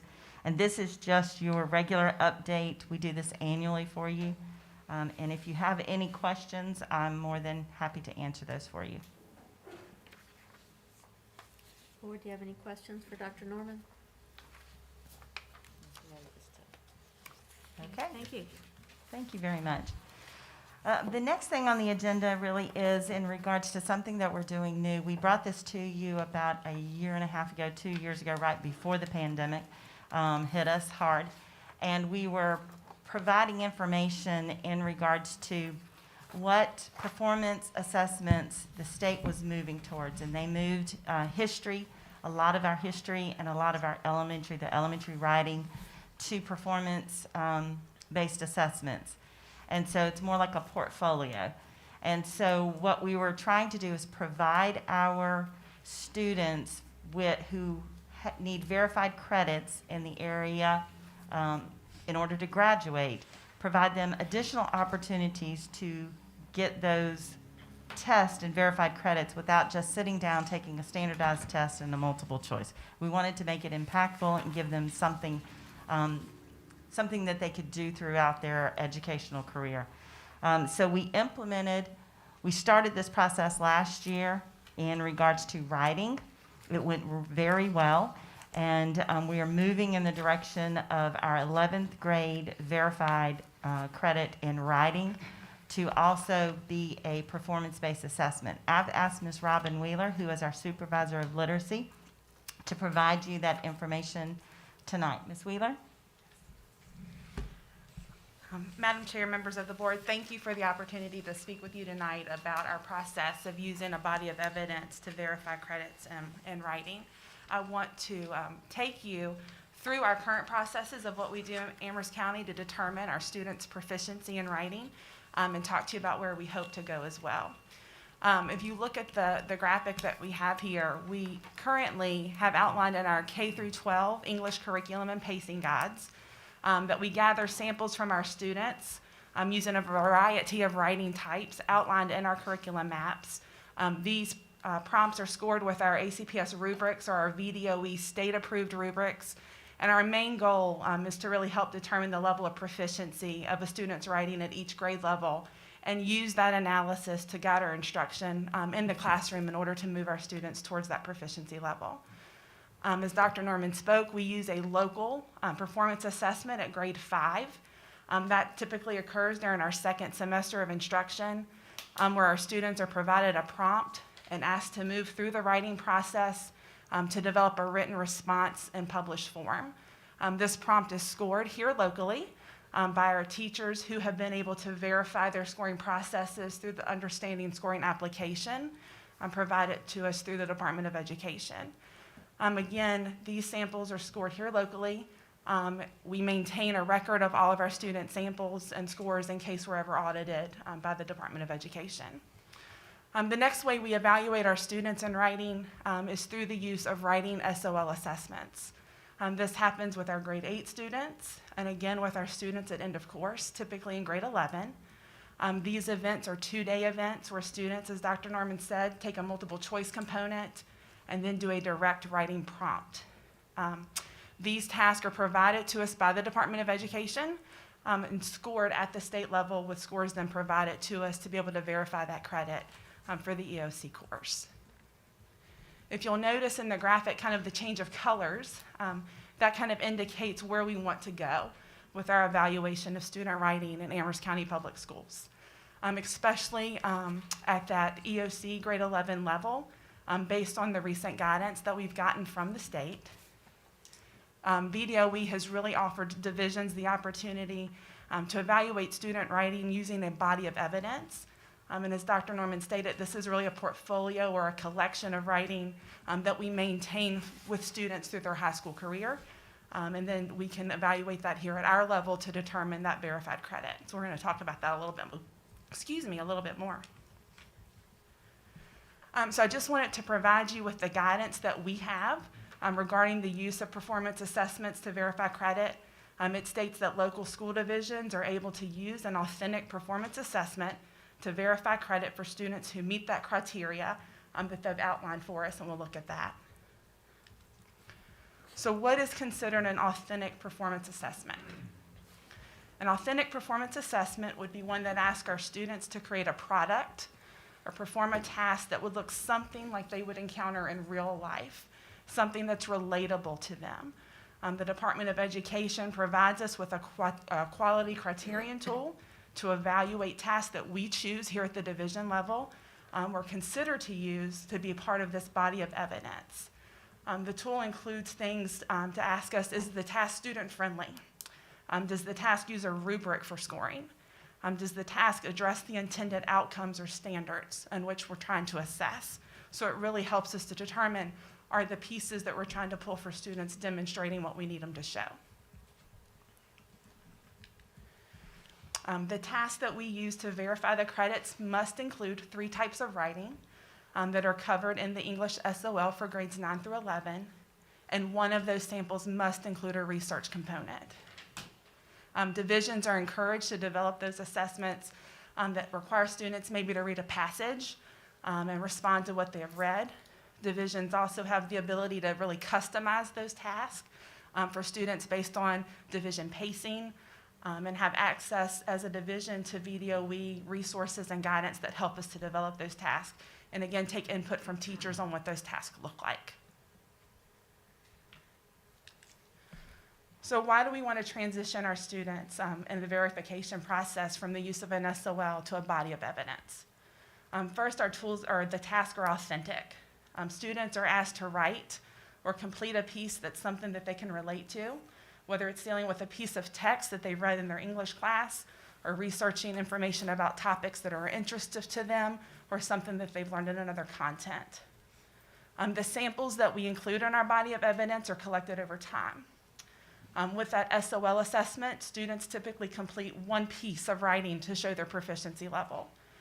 Because this body of evidence is a portfolio-based opportunity, our students have a collection of writings over the course of their high school career to show their level of mastery.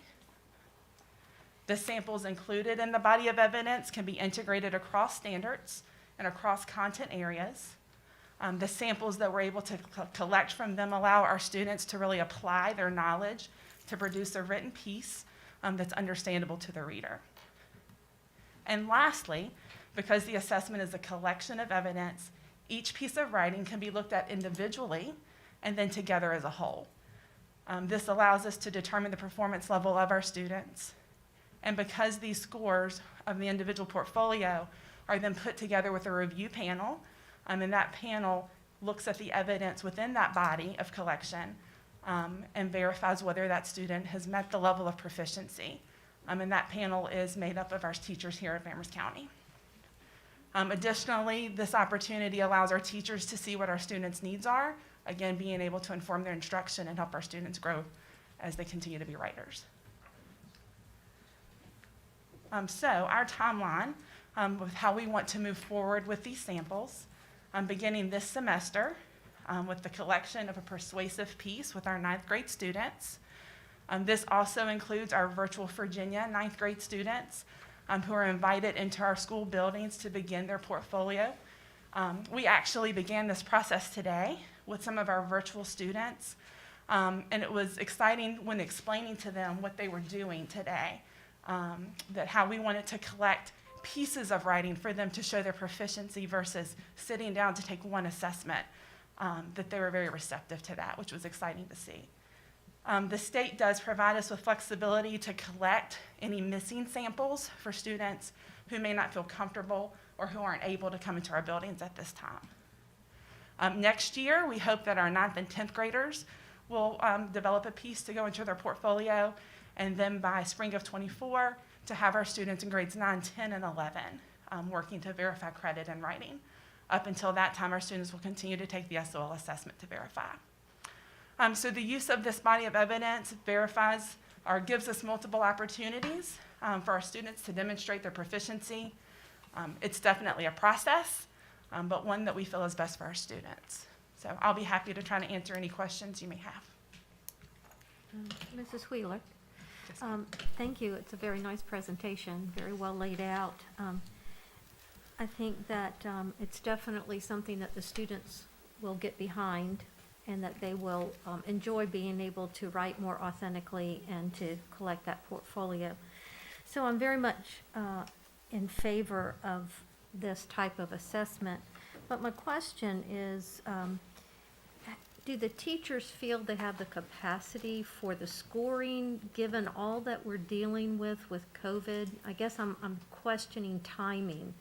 If, our teachers are thin and they're filling in for their teachers, we're having to close schools, is this the right timing? I'm not saying it isn't the right timing. I'm just asking, have the teachers had an input on this? Do they feel that they can handle the scoring? How much of their time? Will it be like one day after school? Is it a week of process? Do we get a substitute for them and fill in while they score? Can you explain that a little bit? Yes, ma'am. I'll do my best to do that. Thank you. So last year, under one of our waivers, and Dr. Norman, you can correct me if I misspeak, our 11th grade students completed a performance task to verify their credit as part of their writing, in addition to doing work keys. And so our teachers, even last year, got the experience and exposure to looking at writing prompts and grading them for this process. This year, we're starting with our 9th grade students. And the way that we've outlined the scoring is to have all of our English teachers participate in that. So really the number of pieces that teachers will be expected to score is minimal. In regards to a timeline for that, we're collecting the piece for our in-person 9th graders later in March, and teachers will then have several weeks to work at their own pace to be able to score those pieces to input scores. Again, with the number of pieces being asked to be read by them at a minimal rate. And yes, we've talked to our department chairs about this and about the opportunity it is for our students. Okay, so they would have like a scoring rubric. They would just take the samples and they would score them on their own. Is there any cross-scoring? What we have done at this point is the state does not require us to use 2 scores per piece. But what we have done is that if a scorer has read a piece and questions or wants a second read on that piece, that they indicate so that we can have other opportunities to cross-score pieces to make sure that we've verified the scores that our students are receiving.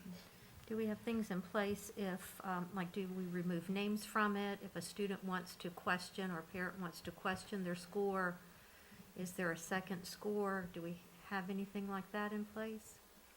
Yes, ma'am. We are definitely able, and one of the suggestions that we put in the document that teachers will place scores in are notes as to maybe why the piece received the score that it did.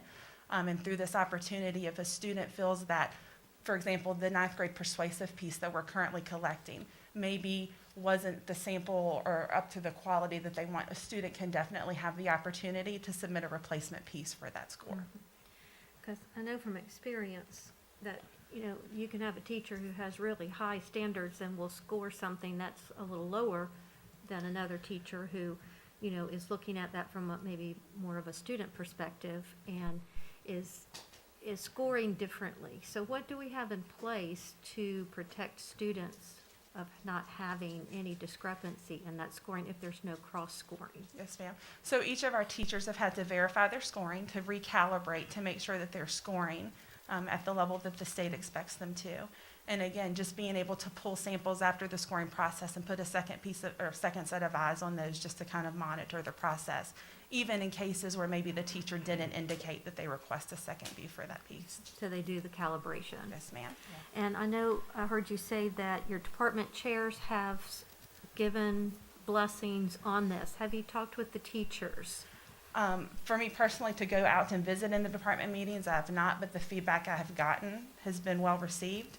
The ninth grade team who is experiencing this currently, sat together to develop the prompt to be a part of the assessment. So they do have some input on that. Okay. So, and I know, Nick, this current year will be just ninth grade, then each year we'll add a grade. So the number of scoring documents each teacher will do will increase. Yes, ma'am. Over time it will. And we just keep in mind that as English teachers, we typically score pieces of our students' writing anyway. But it's definitely something that we're going to be mindful of. I was in a meeting this morning with others across the state who are just beginning this process and just knowing that we're learning from one another and how to make it best for our students and our teachers. And it sounds like it's well thought out. I just want to encourage you with the impact of all the responsibilities on our teachers. Yes, ma'am. To keep that in mind as we move forward, because this is time consuming, and while it's worthy, it's time consuming. And if they're doing like PLCs one afternoon, they're doing this one afternoon, and they're doing their lesson plans, it gets to be a little heavy lift sometimes. So, we talk about that. You guys share that with us. And Yes. so here's something else that we're asking them to do. So we need to, from an instructional perspective, yes. From an HR perspective, Mr. Gallagher might be squirming in a seat. So you just keep that in mind, please. Yes, ma'am, definitely. Thank you. Any other questions or comments from board members? I have a question. Yes, ma'am. Is it possible, since these assessments or body of evidence are being done in 3 different styles, is it feasible to use assignments that have already been done in those styles, so we're not adding an additional? Good question. So the guidance that we've gotten from the Department of Education is these pieces must be standalone pieces, meaning the student hasn't gotten any help or input from their teacher. So if we were going to use something that students had already written, we would have to ensure that there was no help given on that particular piece of writing. What we hope to be able to do is to look at our pacing and how, giving input from teachers to be able to select what those prompts are going to look like, to see when could this piece be collected as it occurs naturally in instruction is something that we want to work towards as we continue to collect the different types of pieces in the portfolio. Anyone else? All right, thank you, Ms. Wheeler. You're welcome. Dr. Norman, is there anything else? Yes, ma'am. One more thing. Thank you, Ms. Wheeler. And I will say that this has been a hard lift for our supervisors and our testing, Mr. Maddox, and our teachers in our building. And I think it's really a great opportunity for our students to show something than just a standardized test and a one-test opportunity. The last thing is the civil rights data collection. So I've put on board docs, nope, I have in your packet the actual letter that came to the superintendent regarding our request or our requirement to submit the 2020-2021 civil rights data collection. This is a collection that's done universally across every public school district and every school in the county, in the country. If they receive federal financial assistance, the department requires us to cooperate. It ensures equal educational opportunity for all students. And one of the things that I did put in there is the actual PowerPoint that is sent to us to explain to you so you would know what that collection looks like, what it's asking for. One of the things that it does pull from is key education and civil rights issues in the national public schools. It includes student enrollment, where we have that, educational programs that we offer to all of our students, and our services disaggregated by race, ethnicity, sex, English language learners, and disability. So our last time that Amherst County participated in this that was required was in 2017-18, and at that time, we were still under our OCR agreement. This will be the first time that we've completed this report that goes to the Office of Civil Rights since we have been out of the OCR agreement. Mr. Harrison, who oversees our student management system, he collects all of the data.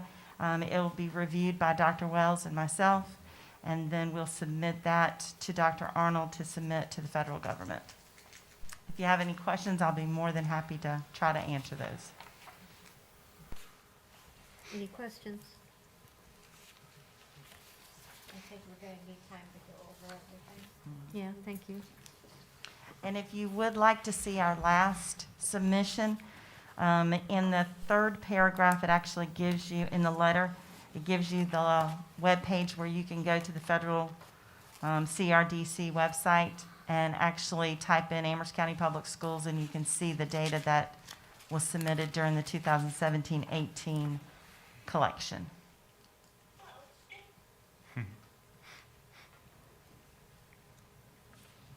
And that's all I have, Madam Chair. Okay, thank you, Dr. Norman. Mr. Gallagher? All right.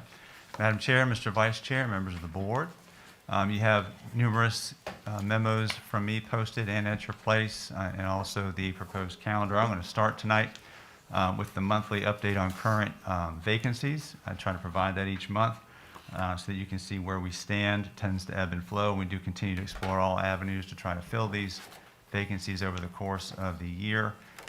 And of course, that tends to be a challenge mid-year and due to our current situation, but we really are looking at every opportunity to do that and make those efforts. But if you have questions related to any of the current vacancies, I will take any of those questions that you may have.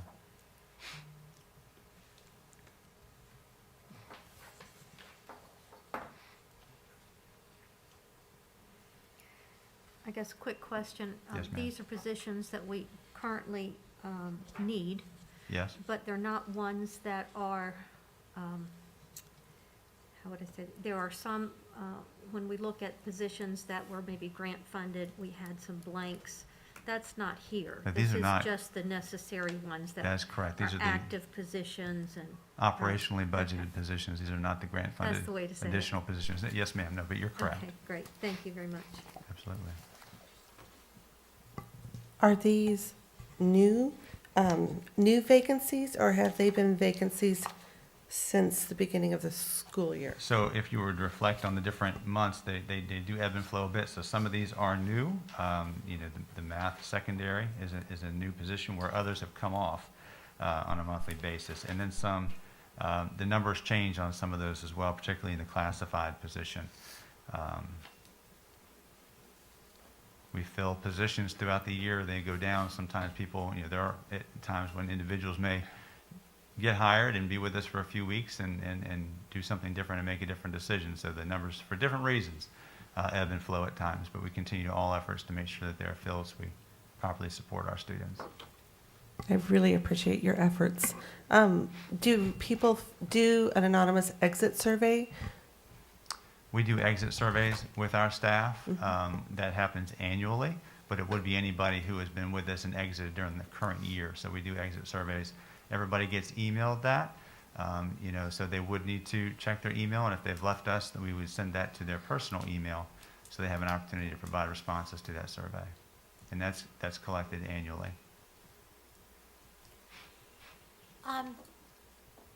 Mr. Gallagher, Yes, I had a ma'am. question. I was speaking earlier with another member. Is there any way we can receive quarterly reports from the surveys from people that are actually leaving the school due to Well- retirement or resignation? Well, I will look into that because it would just be more of a frequency of when they're sent. I do believe we send them annually. We could send them on a more frequent basis and collect that information quarterly. I can certainly provide that. Okay, that would be great. Yeah. And also, I see that we are in need of 5 bus drivers. Correct. How do we managing to pick up the kids, drop off the kids when we're in need of 5 bus drivers? It seems like a large Right. number to me. And it has kind of stood at 4 for Yeah. a little while. We then we hire, and then we have another situation where we lose an individual. So that is a situation that gets relatively critical. We do have substitutes that are able to fill certain positions, and I don't know if Dr. Wells, you have anything more to say with that on how we get it filled, but Ms. Campbell and her staff do a diligent job every day to make sure that we have individuals, including herself, who may be in a van or driving routes to make sure that we are picking our students up. So far, we have not canceled routes or had a need to do so, though it is obviously a concern, and we do want to do all that we can to get those Are we positions getting filled. close to that number of where we're gonna? At this point, we're not close to having to do anything with routes. I do commend our transportation staff, because our drivers, sometimes we'll have to do a double route occasionally and things like that, but we haven't had to cancel any routes or tell students they don't have a ride to school. So we've been able to manage. I would say, if you lost 10 drivers, yes, we'd have to get really creative, but the big issue is not so much the 5, it's when you have those 5 plus other people getting sick, whether they're quarantined or whatever, then it becomes more of an issue with our transportation department having to use mechanics and things to drive routes in the morning. So we might have all our mechanics out covering routes because we have people out due to people being sick or having other family emergencies. One more quick question for you, Dr. Wells, on Yes, the ma'am. buses. I forgot to ask last time around. We are on the list, correct, to have those buses updated with air Well, conditioning? I have with fuel? spots with Sunny Merriman, but the board at their last meeting wanted to, and the money was set aside in the CIP. But our last meeting, I think the board's discretion was to hold off until we had our budget discussions in February and March before having me go ahead and secure those spots. But right now, we should be able to, if through the board's discretion, we should be able to get those buses, at least 12 buses, into Sunny Merriman this summer in order to get those retrofitted. Okay, if it's okay with the board, I would like to make a motion that we allow Dr. Wells to set those dates aside for our buses to get retrofitted for air conditioning. Okay, so you want to make a motion that we go ahead and retrofit how many buses? Can you give them the whole spots out? How many buses were we talking about last time, Dr. Wells? Is it 20? Total buses we need to get done, or Well, there was some that you thought that they would have he enough. gave me a number of around 12 spots that he felt he could get in before August, at least 12. I mean, I can ask him if I can still do that, but I think we need something saying if you want me to do that, I probably need something stating that y'all also want us to go ahead. Permission to go ahead and set that money aside so I can spend that money as opposed to just saving spots.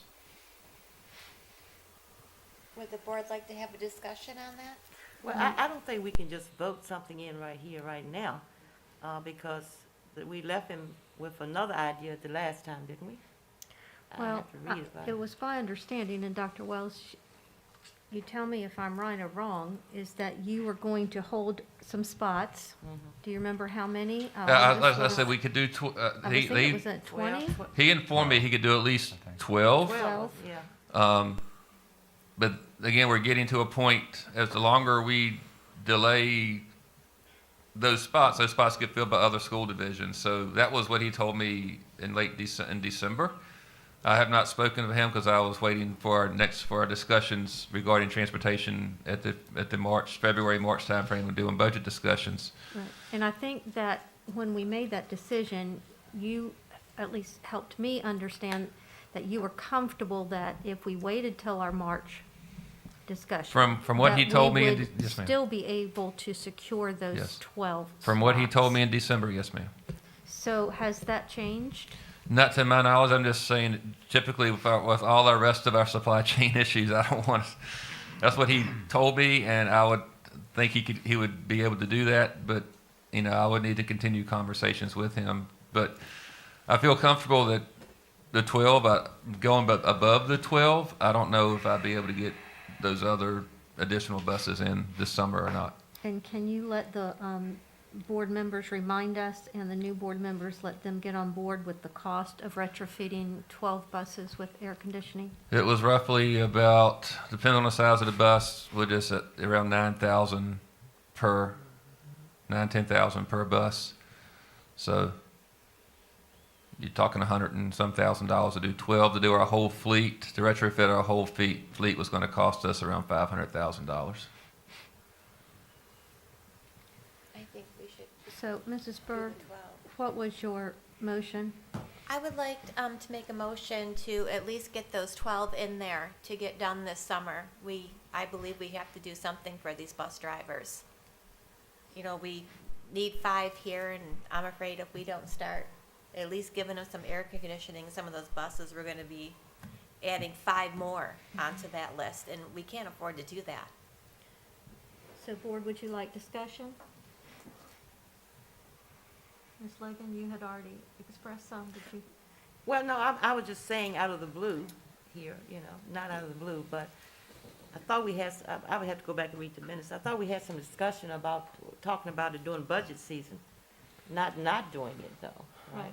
Well, But we can, whatever the board's pleasure is, just refresh our memory here if you want to do that right now, or do we want to do that in February? I don't know.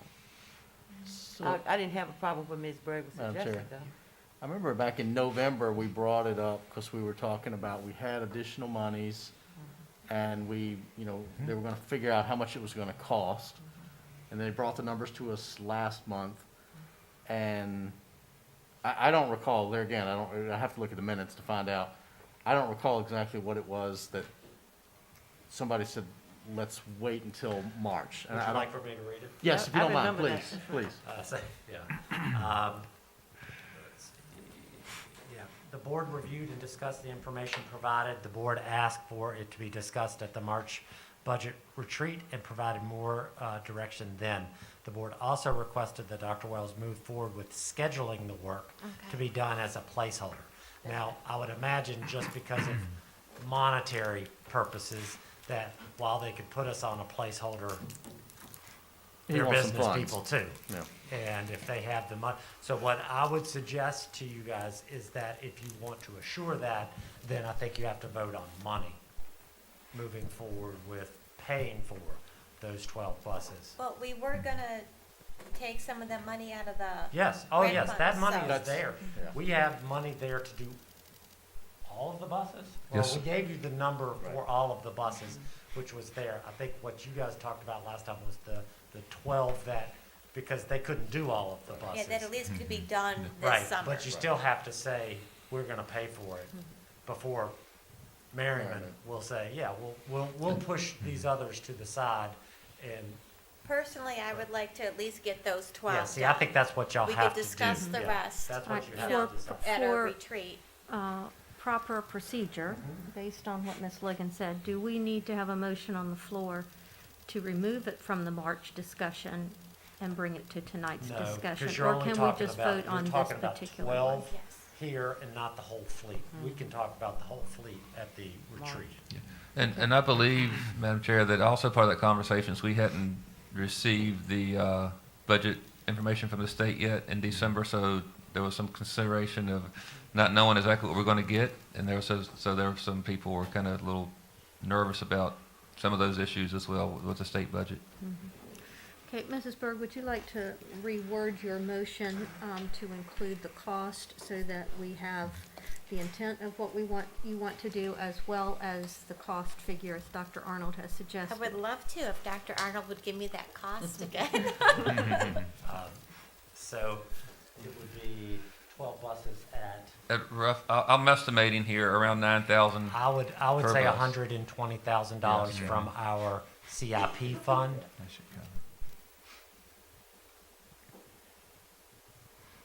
Okay, I would like to make a motion that we set aside the money and also schedule the time to have 12 of our buses retrofitted with air conditioning with the amount of $120,000 from our CIP fund. Okay, we have a motion on the floor. Do I have a second? I second the motion. Okay, Ms. Justice has seconded the motion. All in favor, say aye. Aye. All opposed? Okay, motion carries. We will contact them tomorrow. I could hear Mr. Cox cheering Yes. now. Okay. Yes. All right, thank you, Dr. Wells, and thank you, Board. Drivers will appreciate that, without question. And thank you for fielding questions diverted from HR. Any further questions on the vacancy report? Are we having any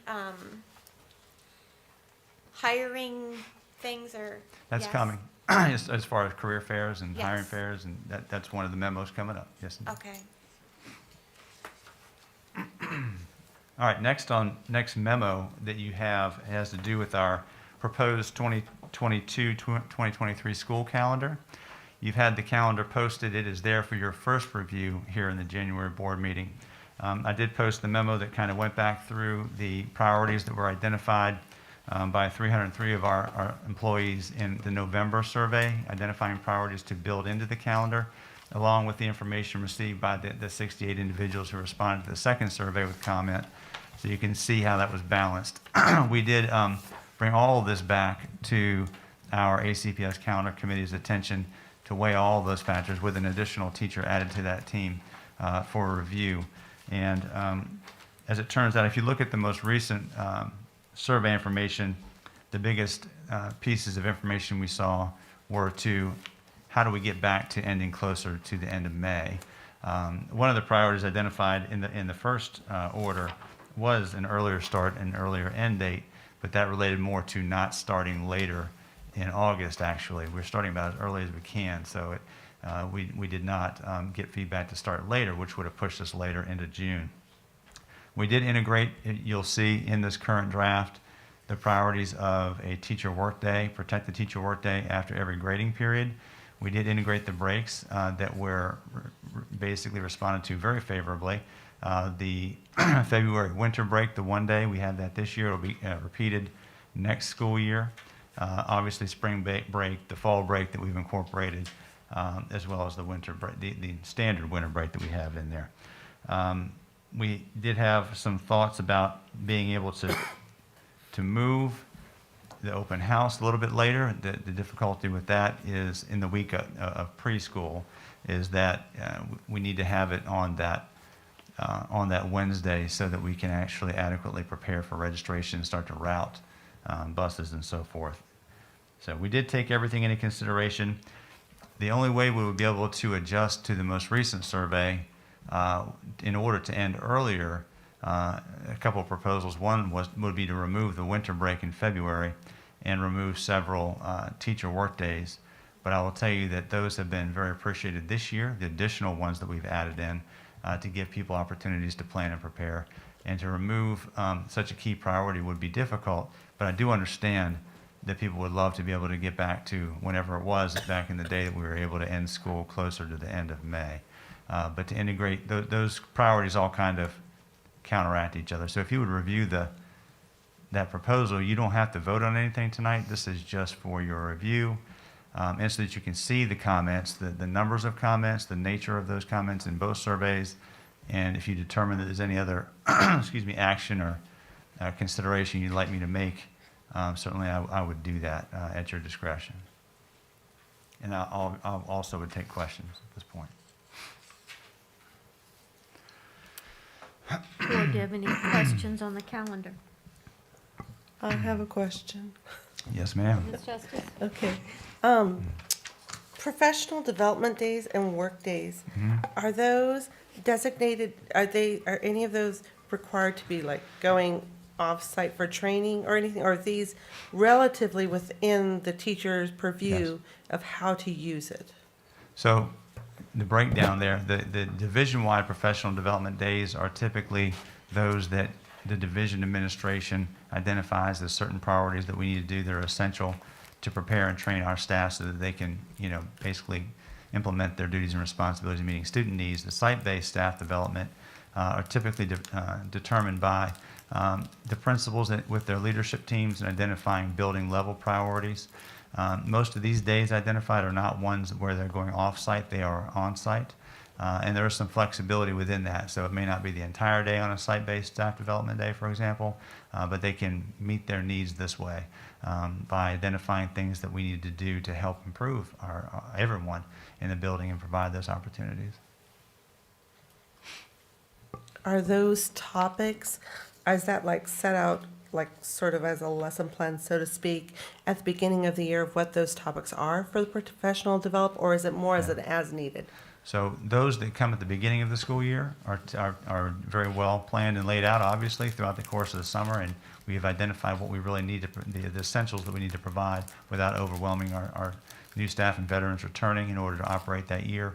Throughout the course of the school year, we identify those priorities, but it may not be ahead of the school year. When we get into the year, we may find out that our priorities change.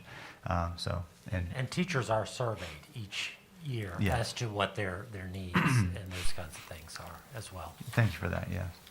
That's awesome.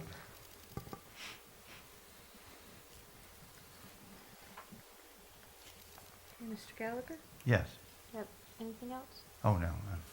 Nothing else, unless you have questions about the calendar. That is what I would ask, though, that when we come back, and certainly let me know if you have questions between now and the next board meeting, because we would likely ask you to vote on that calendar unless you're requesting any changes to it at the February meeting.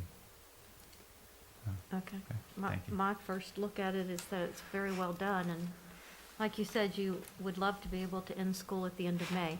But in order to incorporate all of those breaks and supports during the school year, it's just not feasible, so. Yes, it's a Yeah, challenge. it's finding the happy medium. I think you're doing a good job. Thank you. Thank you. The next memo is just a summary, as I provide for you each year, of our new teacher forums. We've discussed in the past that we provide opportunities every year at an elementary and then a secondary new teacher forum so that we can provide, get input from these individuals, how we can better serve them. We go through roughly 10 questions with them, and this year was in a virtual format. They have those questions ahead of time so they can prepare their answers and provide their feedback. It is in a very much open format where we just want honest opinions and feedback provided to us. We want to know, has their experience been what they expected, and what have been the challenges, what have been the things that you've been grateful for? How can we help make our training, orientation, recruitment, all those things better? Because I feel like these people are recently experienced it, and these individuals give us good recent feedback. And so you see the responses. And we do ask them to be honest, and we provide both the challenges and also the most rewarding pieces, and I've broken those down by elementary and secondary, as you've been able to see. And a lot of those, obviously the challenges at times come with the COVID challenges, but not all of them. But a lot of them are related to that. But when we have these forums, then we can also better identify their recommendations on how to help them through these things. And then and it gives us more of an awareness also of what they're experiencing.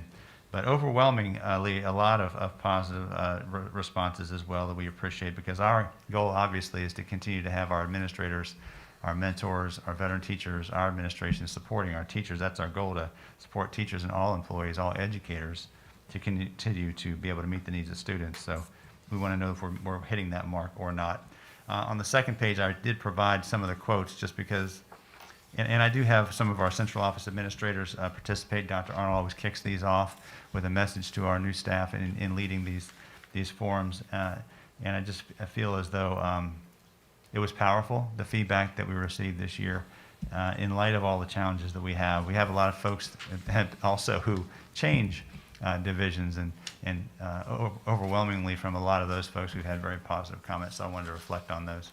But I would take any questions that you have on any of that. I enjoy that time. So.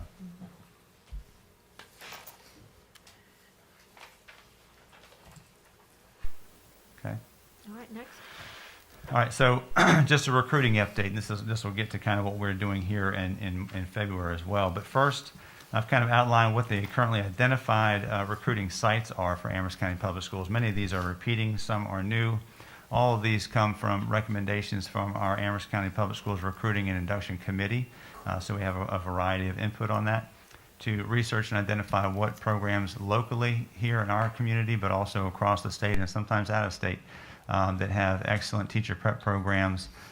They have a track record for that, and then they provide some opportunities for qualified candidates to reach out to. And now, of course, beyond just utilizing our trips to go to these sites, we can also contact and connect virtually, and maybe through some of the leadership of the universities push information out to broadcast who we are.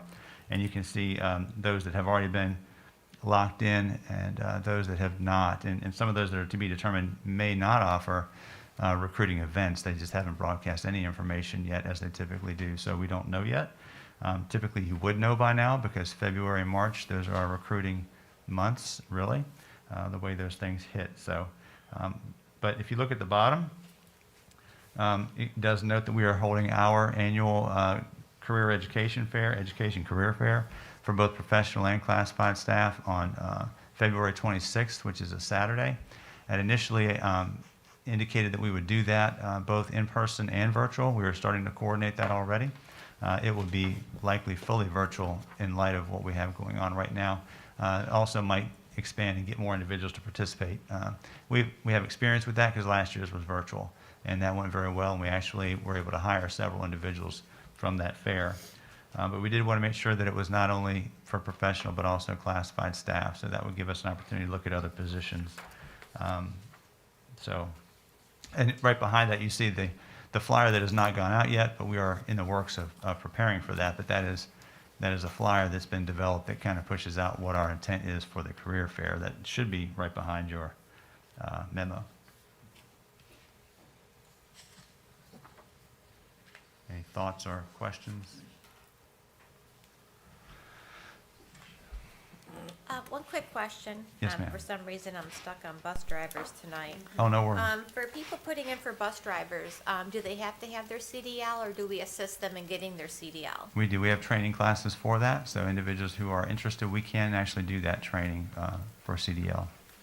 Okay, and if they do come, my husband used to drive CDL, and I know with his employer, they would help cover the cost of the CDL license because it was so much more. Do we do anything like that with our drivers? I'm going to say I believe so, but I don't know. I don't know the answer to that. I can find out for you, actually, because that's typically run through that transportation department, and I don't know whether or not we provide coverage for that fee. I can look into it. I'd like to look into that. It might be a little more incentive Could be a for way to them. incentivize. Yes. Well, Thank you so much. We're going to find out for you probably tonight. So. Thank you. Absolutely. I have another question, if that's okay. Absolutely. Yeah, okay. It was mentioned earlier that when we have shortages of drivers, that sometimes our mechanics are out driving. And my question is, as they're dealing with kids, have our mechanics gone through the same screening process? Absolutely. They have? All Okay. employees go through Okay. the screening process in order to work with the students, but they're also, and children, but they're also CDL certified, so they meet all requirements.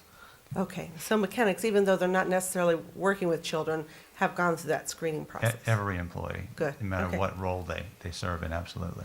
Okay, and then the second question I have is, do we have budget to have incentives for those that sign on as bus drivers at these career fairs?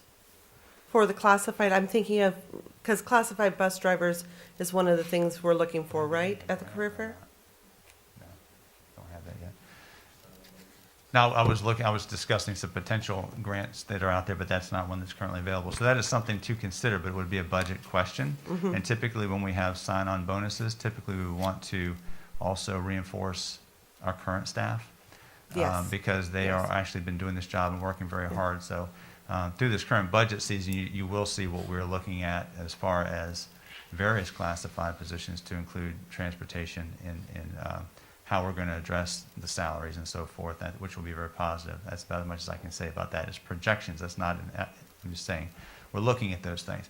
The actual incentives where you're signing on for bonuses, it's certainly something we can look at. Typically, we want to make sure that everybody benefits from that rather than just those signing on, but the currently employed individuals. And we have applied for a transportation grant through the state, but we have not received notice if we have that or not. So I can't really comment on what that would look like because we don't know if we're getting it, but we have applied for a grant.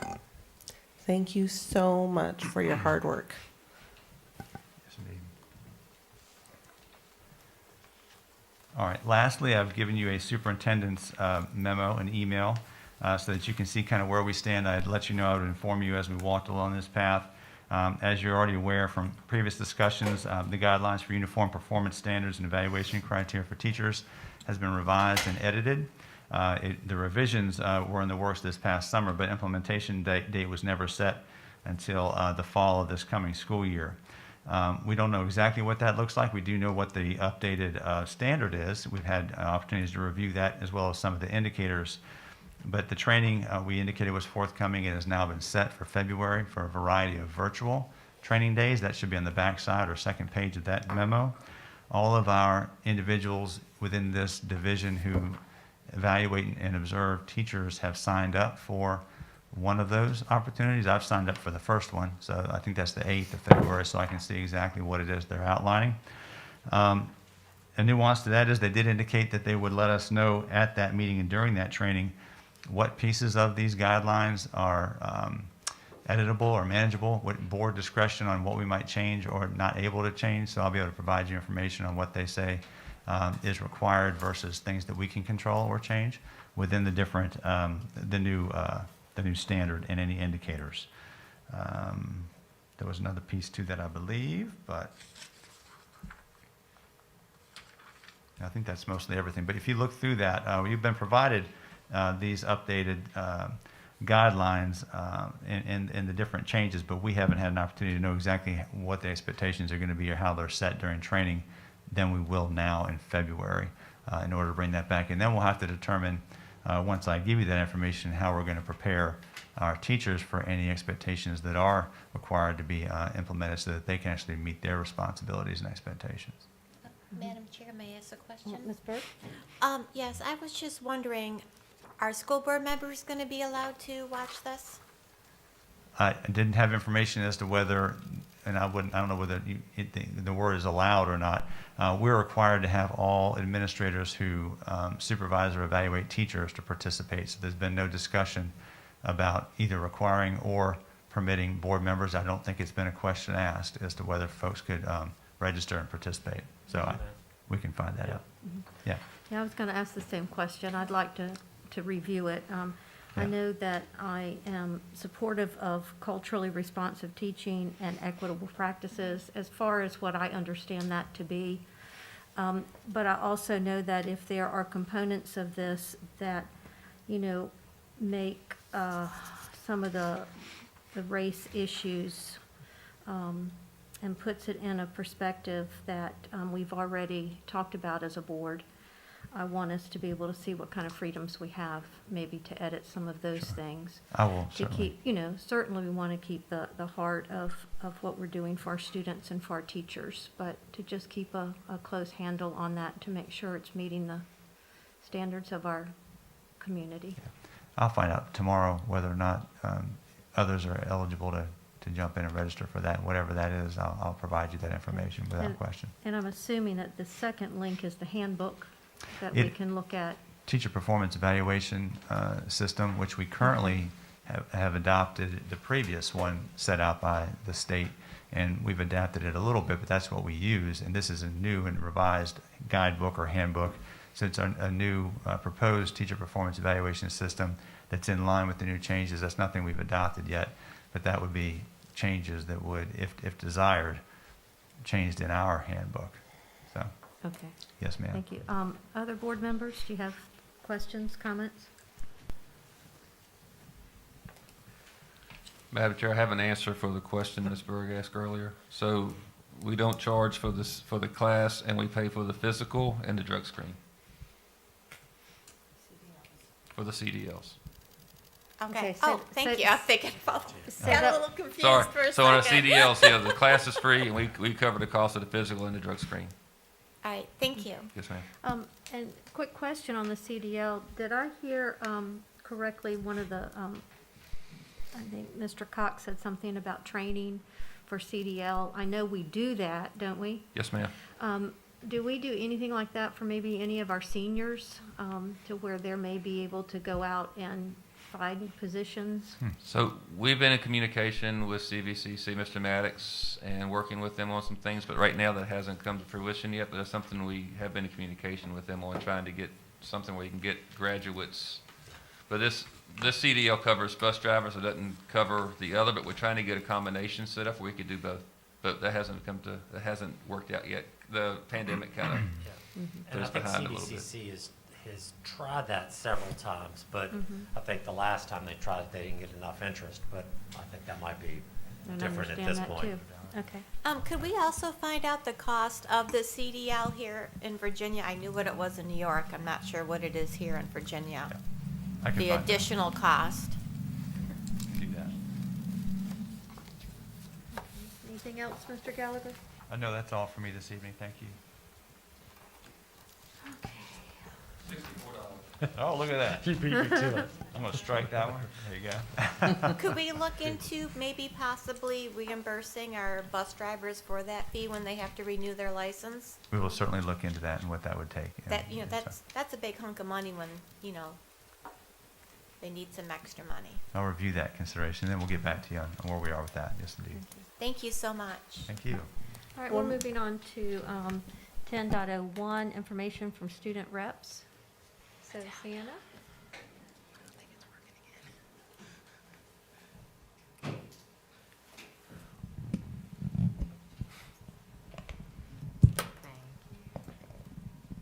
See here. Hello. Okay, great. Hi, I'm Sienna. If you two don't know me, I am a senior here at Amherst County High School. I'm mostly dual enrolled. I am currently a student athlete playing, running an indoor track.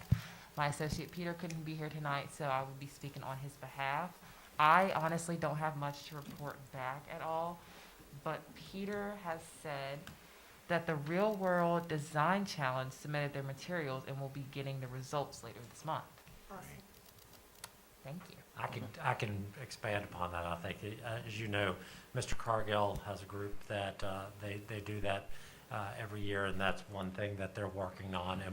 And Peter actually did come and meet with me Wednesday, yesterday, and he'd like for us to start to consider looking at how we provide stipends for folks that do things outside of sports and those kinds of things. So last year, you guys approved the STEM stipends for the extracurricular activities at the middle schools and the elementary schools because there was nothing there. I think he is interested in, some of the other students that might participate in other things at the high school that need a adult sponsor, that those sponsors are there, but they might not have a stipend in place to give them some money for their time. So him and I asked him to come in. We're going to talk about it and to know what he's actually specifically referring to. That way I can make that part of some of the budget conversation that we have.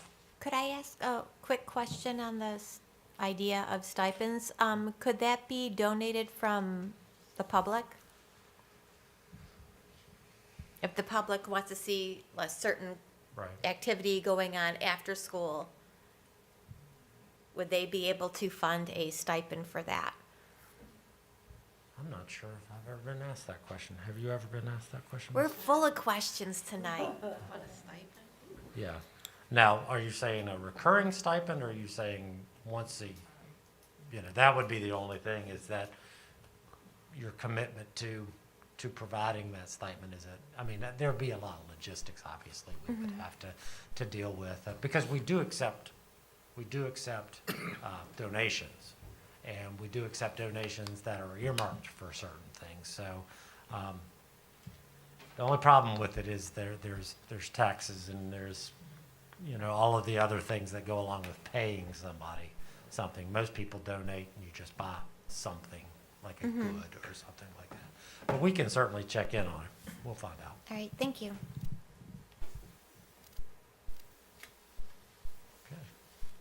I think it is Okay, my yes, turn, I and think I so. want to talk to you a little bit about the budget. Our governor, who is leaving office this week, Governor Northam, his budget was presented at the end of December, or right before we left for holiday break. And I think we believe on the surface it's pretty positive. I'll kind of circle back around to that positive part. But the highlights, as you might have seen, include 10% raise for all staff over the biennium. So 5%, 5%. I mean, it could be done in any way you want to do it, but they would expect 10% over the biennium to receive the funding from the state for that.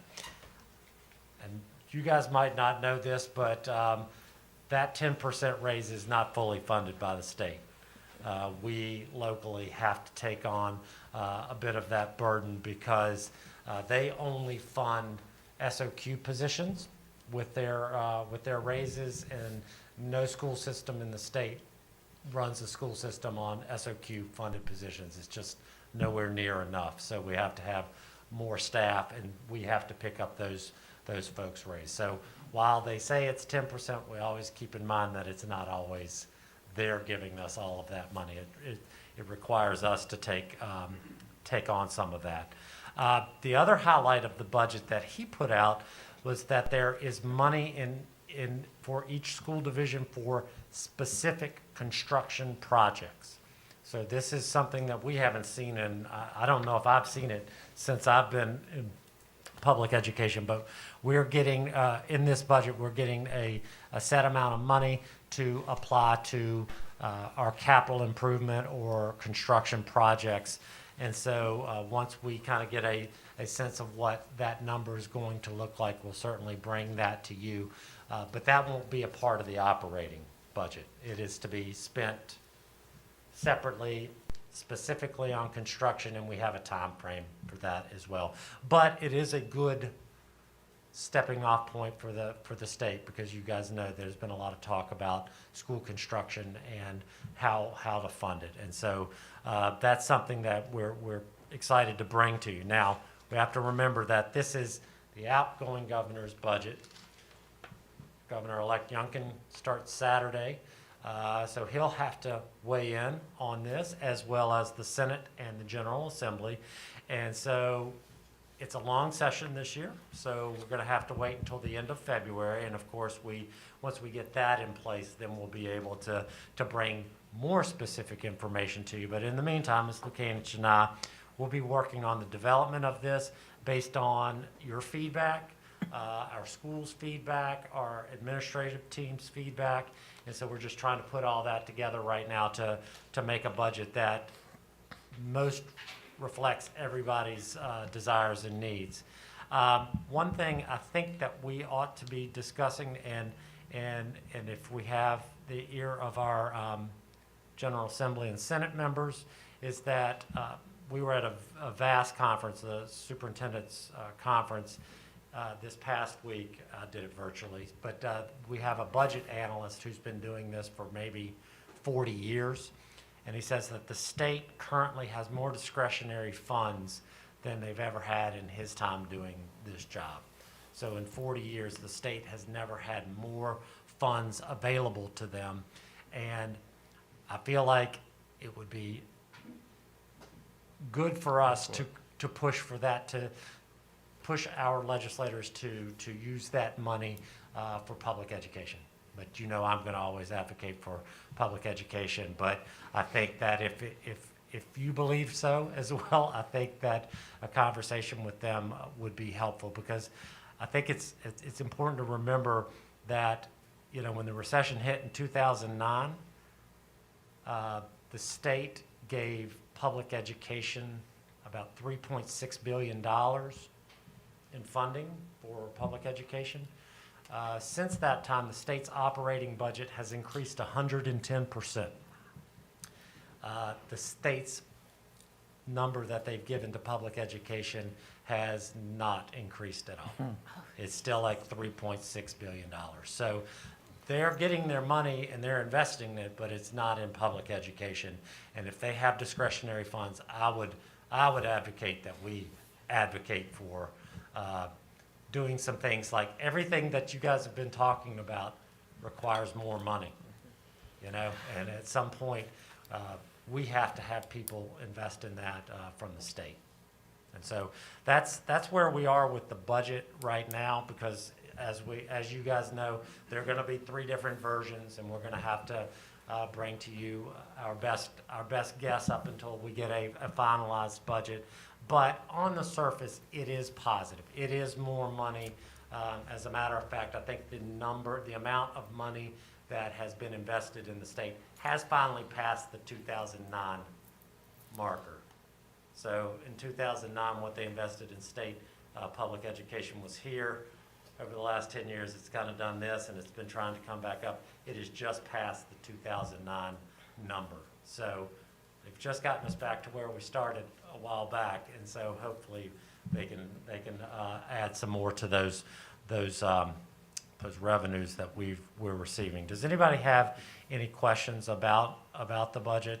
As I just want to give you a general sense right now of where we are.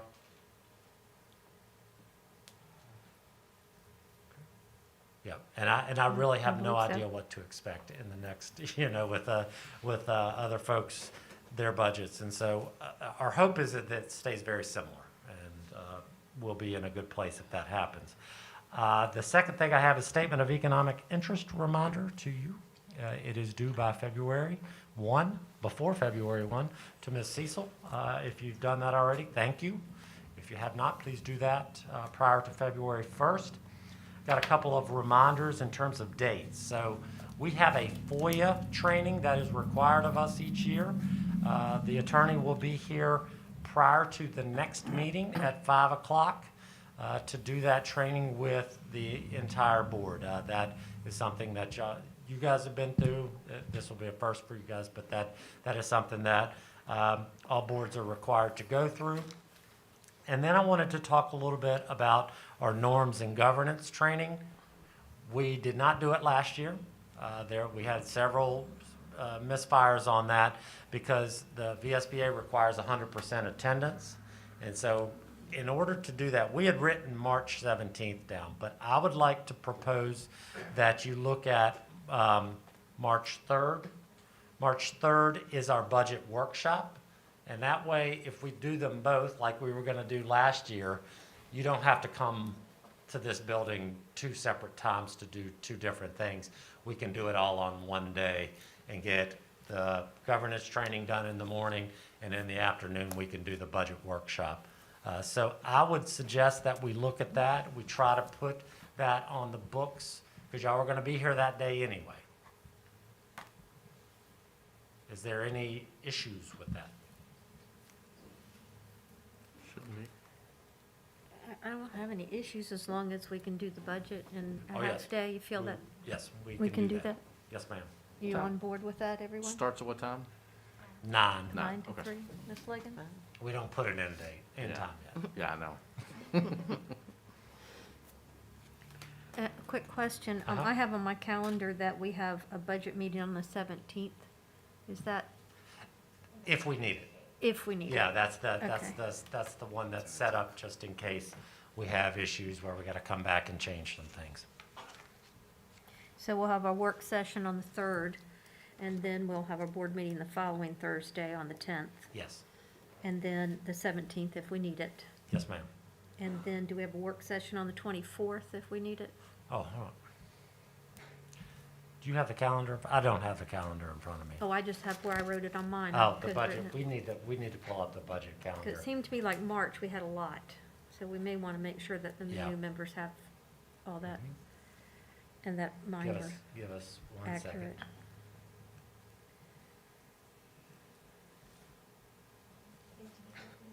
What is it? 24th is if needed.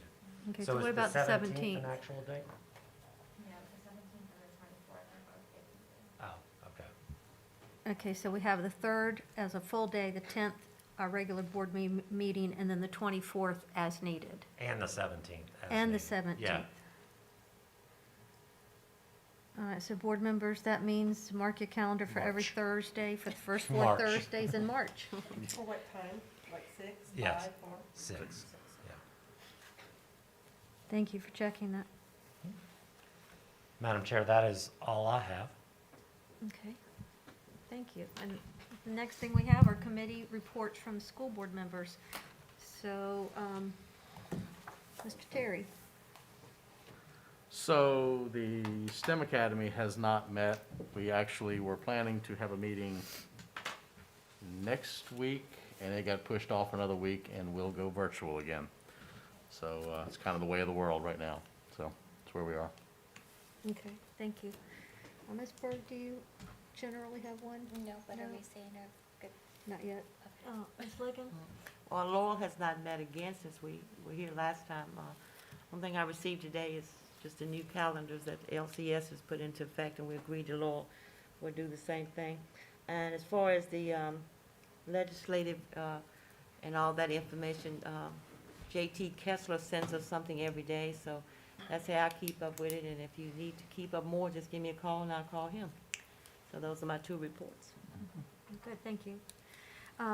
So now it's the time that we go through, see if board members have any individual comments or closing. So, Mr. Rossi? No, I have nothing. Okay. Ms. Justice?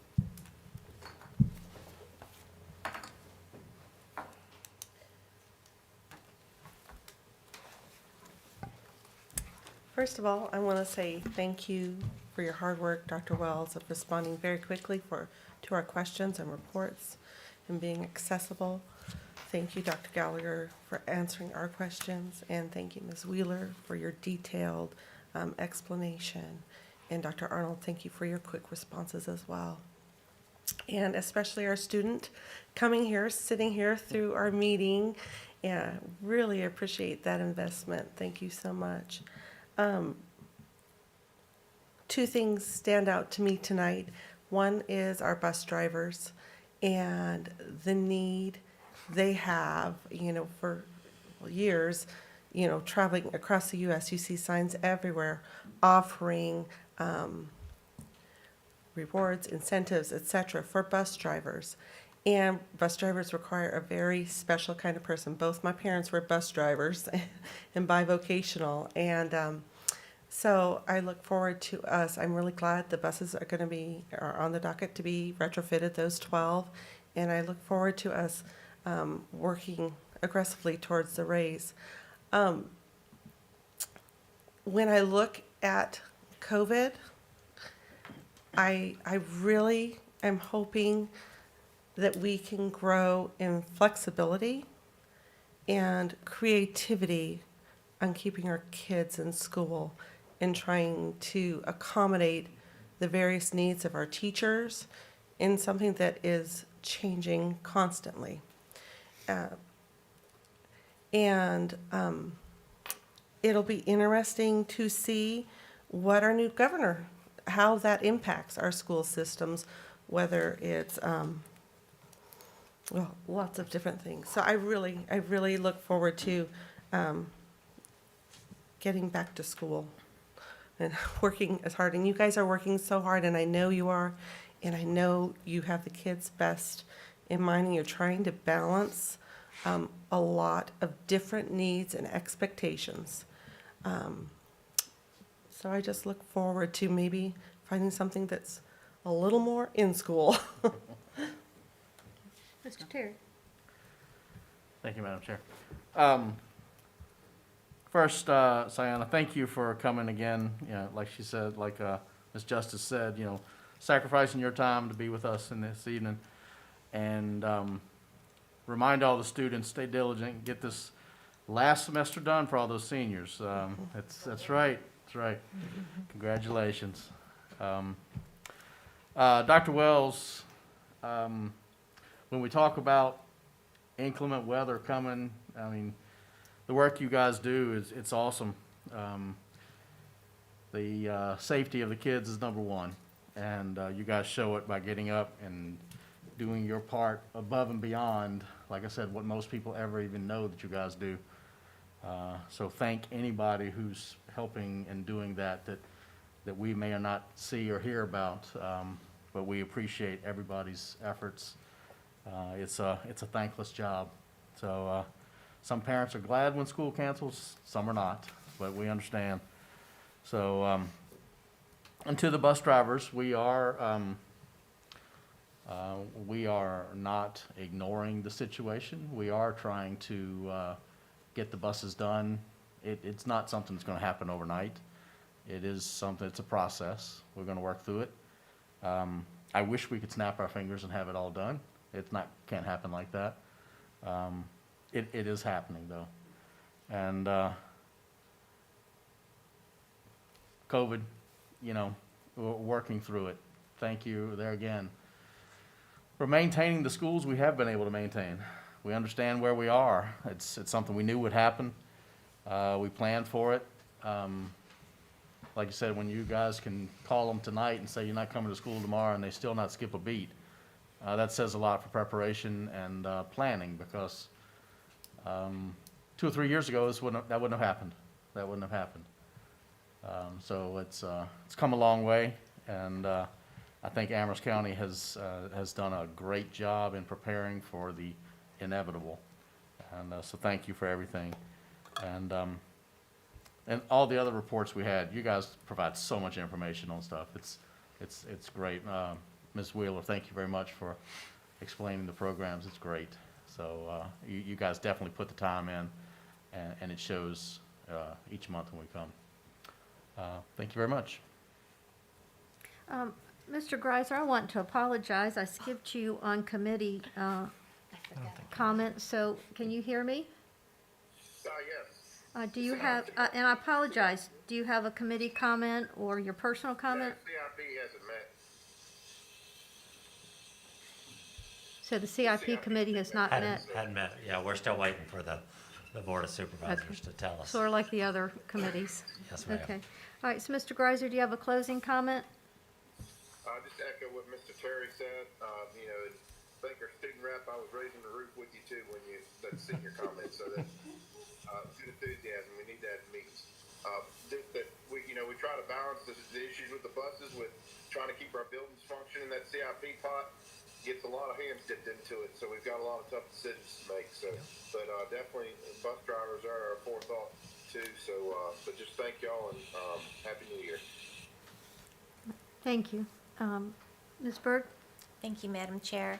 I would like to thank our public speakers today, Mr. Cox and his wife, Tina Cox, and also Gail Martin for speaking. Always good to hear our bus drivers and what they have to say.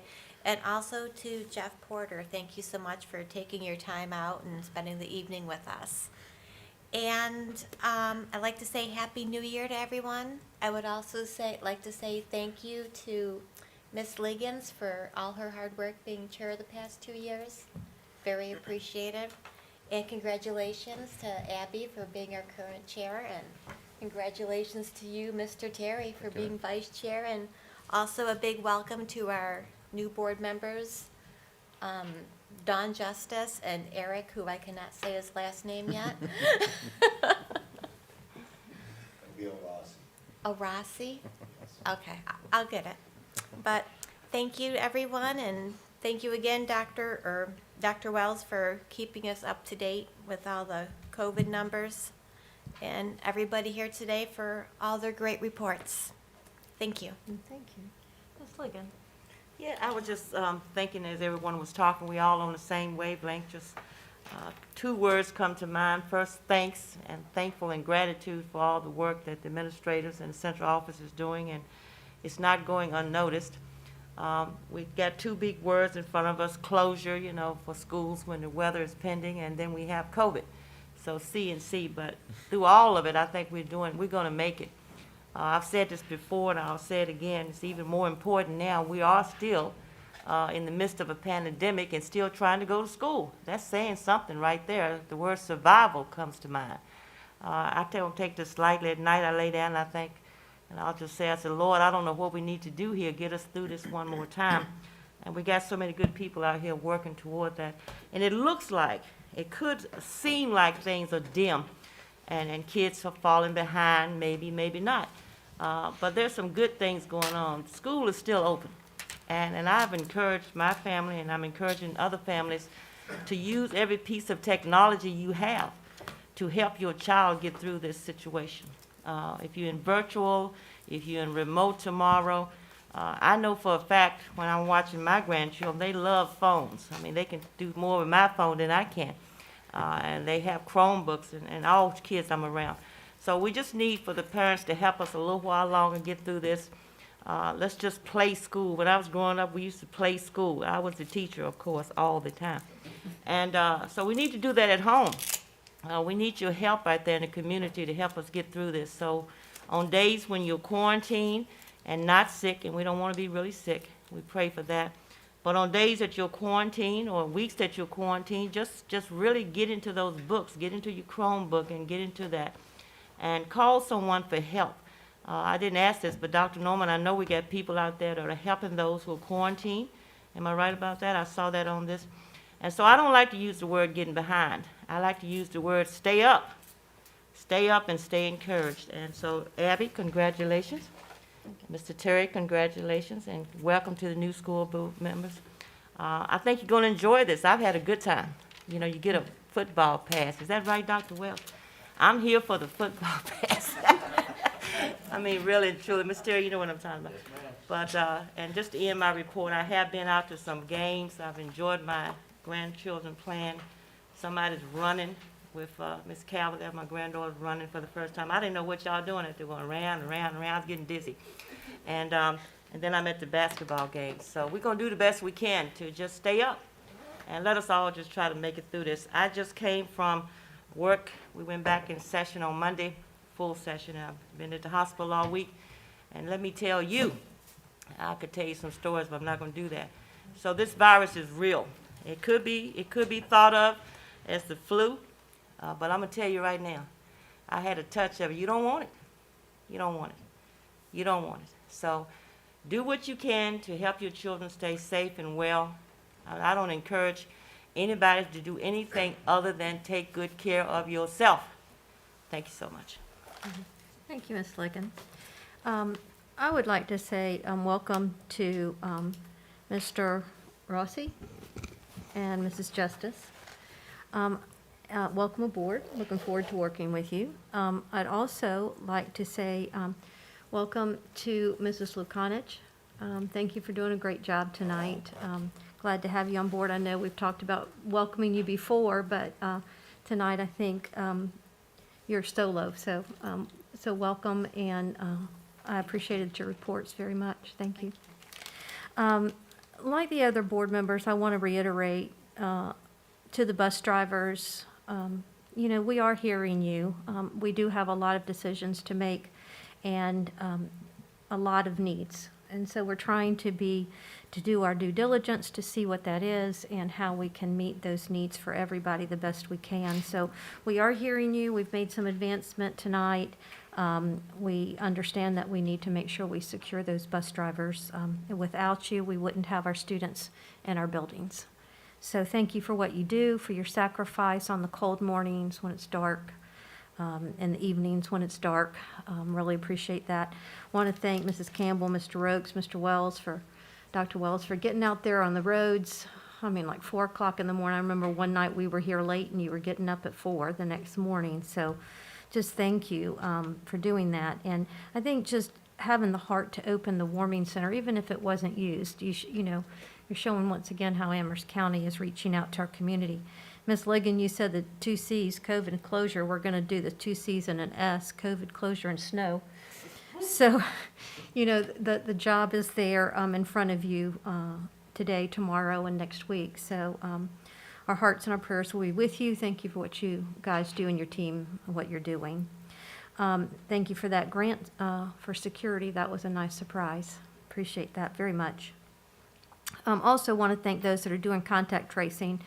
You know, just the staff rolling up your sleeves and going out and filling in the building speaks highly of who you are and the commitment that we have to education, not just to our students, but to our teachers and to our community to just keep it going.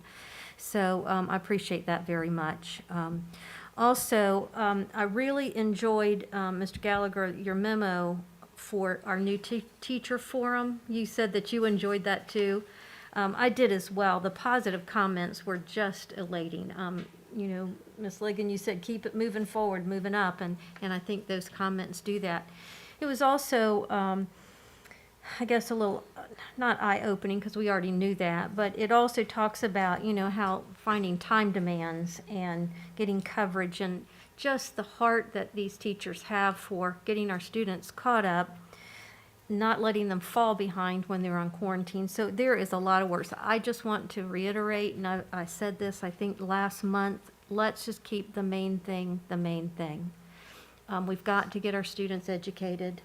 We have to help them move forward, make those gains, teach them to be an advocate for themselves. And Ms. Ligon, you hit it right on the head.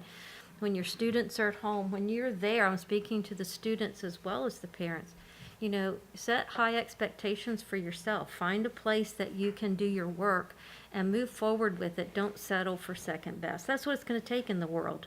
I think Dr. Arnold's been telling us all of that all along, that our children need to have those skills to work out in the world. So that's what it's going to take. So as adults, we can set the expectations, and we need to do that as parents and educators. But our students need to grab the ball as well and make sure that they are staying on top of their assignments. And lastly, I want to thank Ms. Ligon. I have worked with you for 5 years, and I'm looking forward to working with you for a few more. And thank you for your leadership and your wisdom. And thank you for the work that you've done as board chair. And I'm looking forward to continuing that relationship and working with you. I tell you, there's big shoes to fill here. So thank you. And then lastly, we haven't said anything about it, but I do want to just acknowledge Dr. Arnold. We know that you have announced your retirement. So we just want to say we will be saying a lot more coming as we move forward. But I understand where you get into your career, and it's just time to take a step back for yourself, your family, and it's just, you've dedicated your whole life to education. So thank you for that dedication. Thank you for giving of your time here in Amherst County. And you're appreciated, and we will talk about that more, but I didn't want the night to go without recognizing that. I know you've shared it. I know you've shared it with the community, and everyone's aware of it, but we as the board just want to say we wish you the best, and we know that those are tough decisions to make, and appreciate all the dedication you have to our students. So if there's nothing else tonight, board members, we have a closed session to go in. Yep. And Ms. Yes, Wiggins, ma'am. and- So on cue, a closed meeting will be necessary to be held to discuss a personnel matter, superintendent search, Code of Virginia 2.2-3711A. Make a motion to go into closed session. So moved, Madam Chair. Thank you, Ms. Ligon. I need a second. Second. We have about 3 seconds there. You can take your pick. I think Mr. Terry may have said it first. So thank you, and we will go into closed session.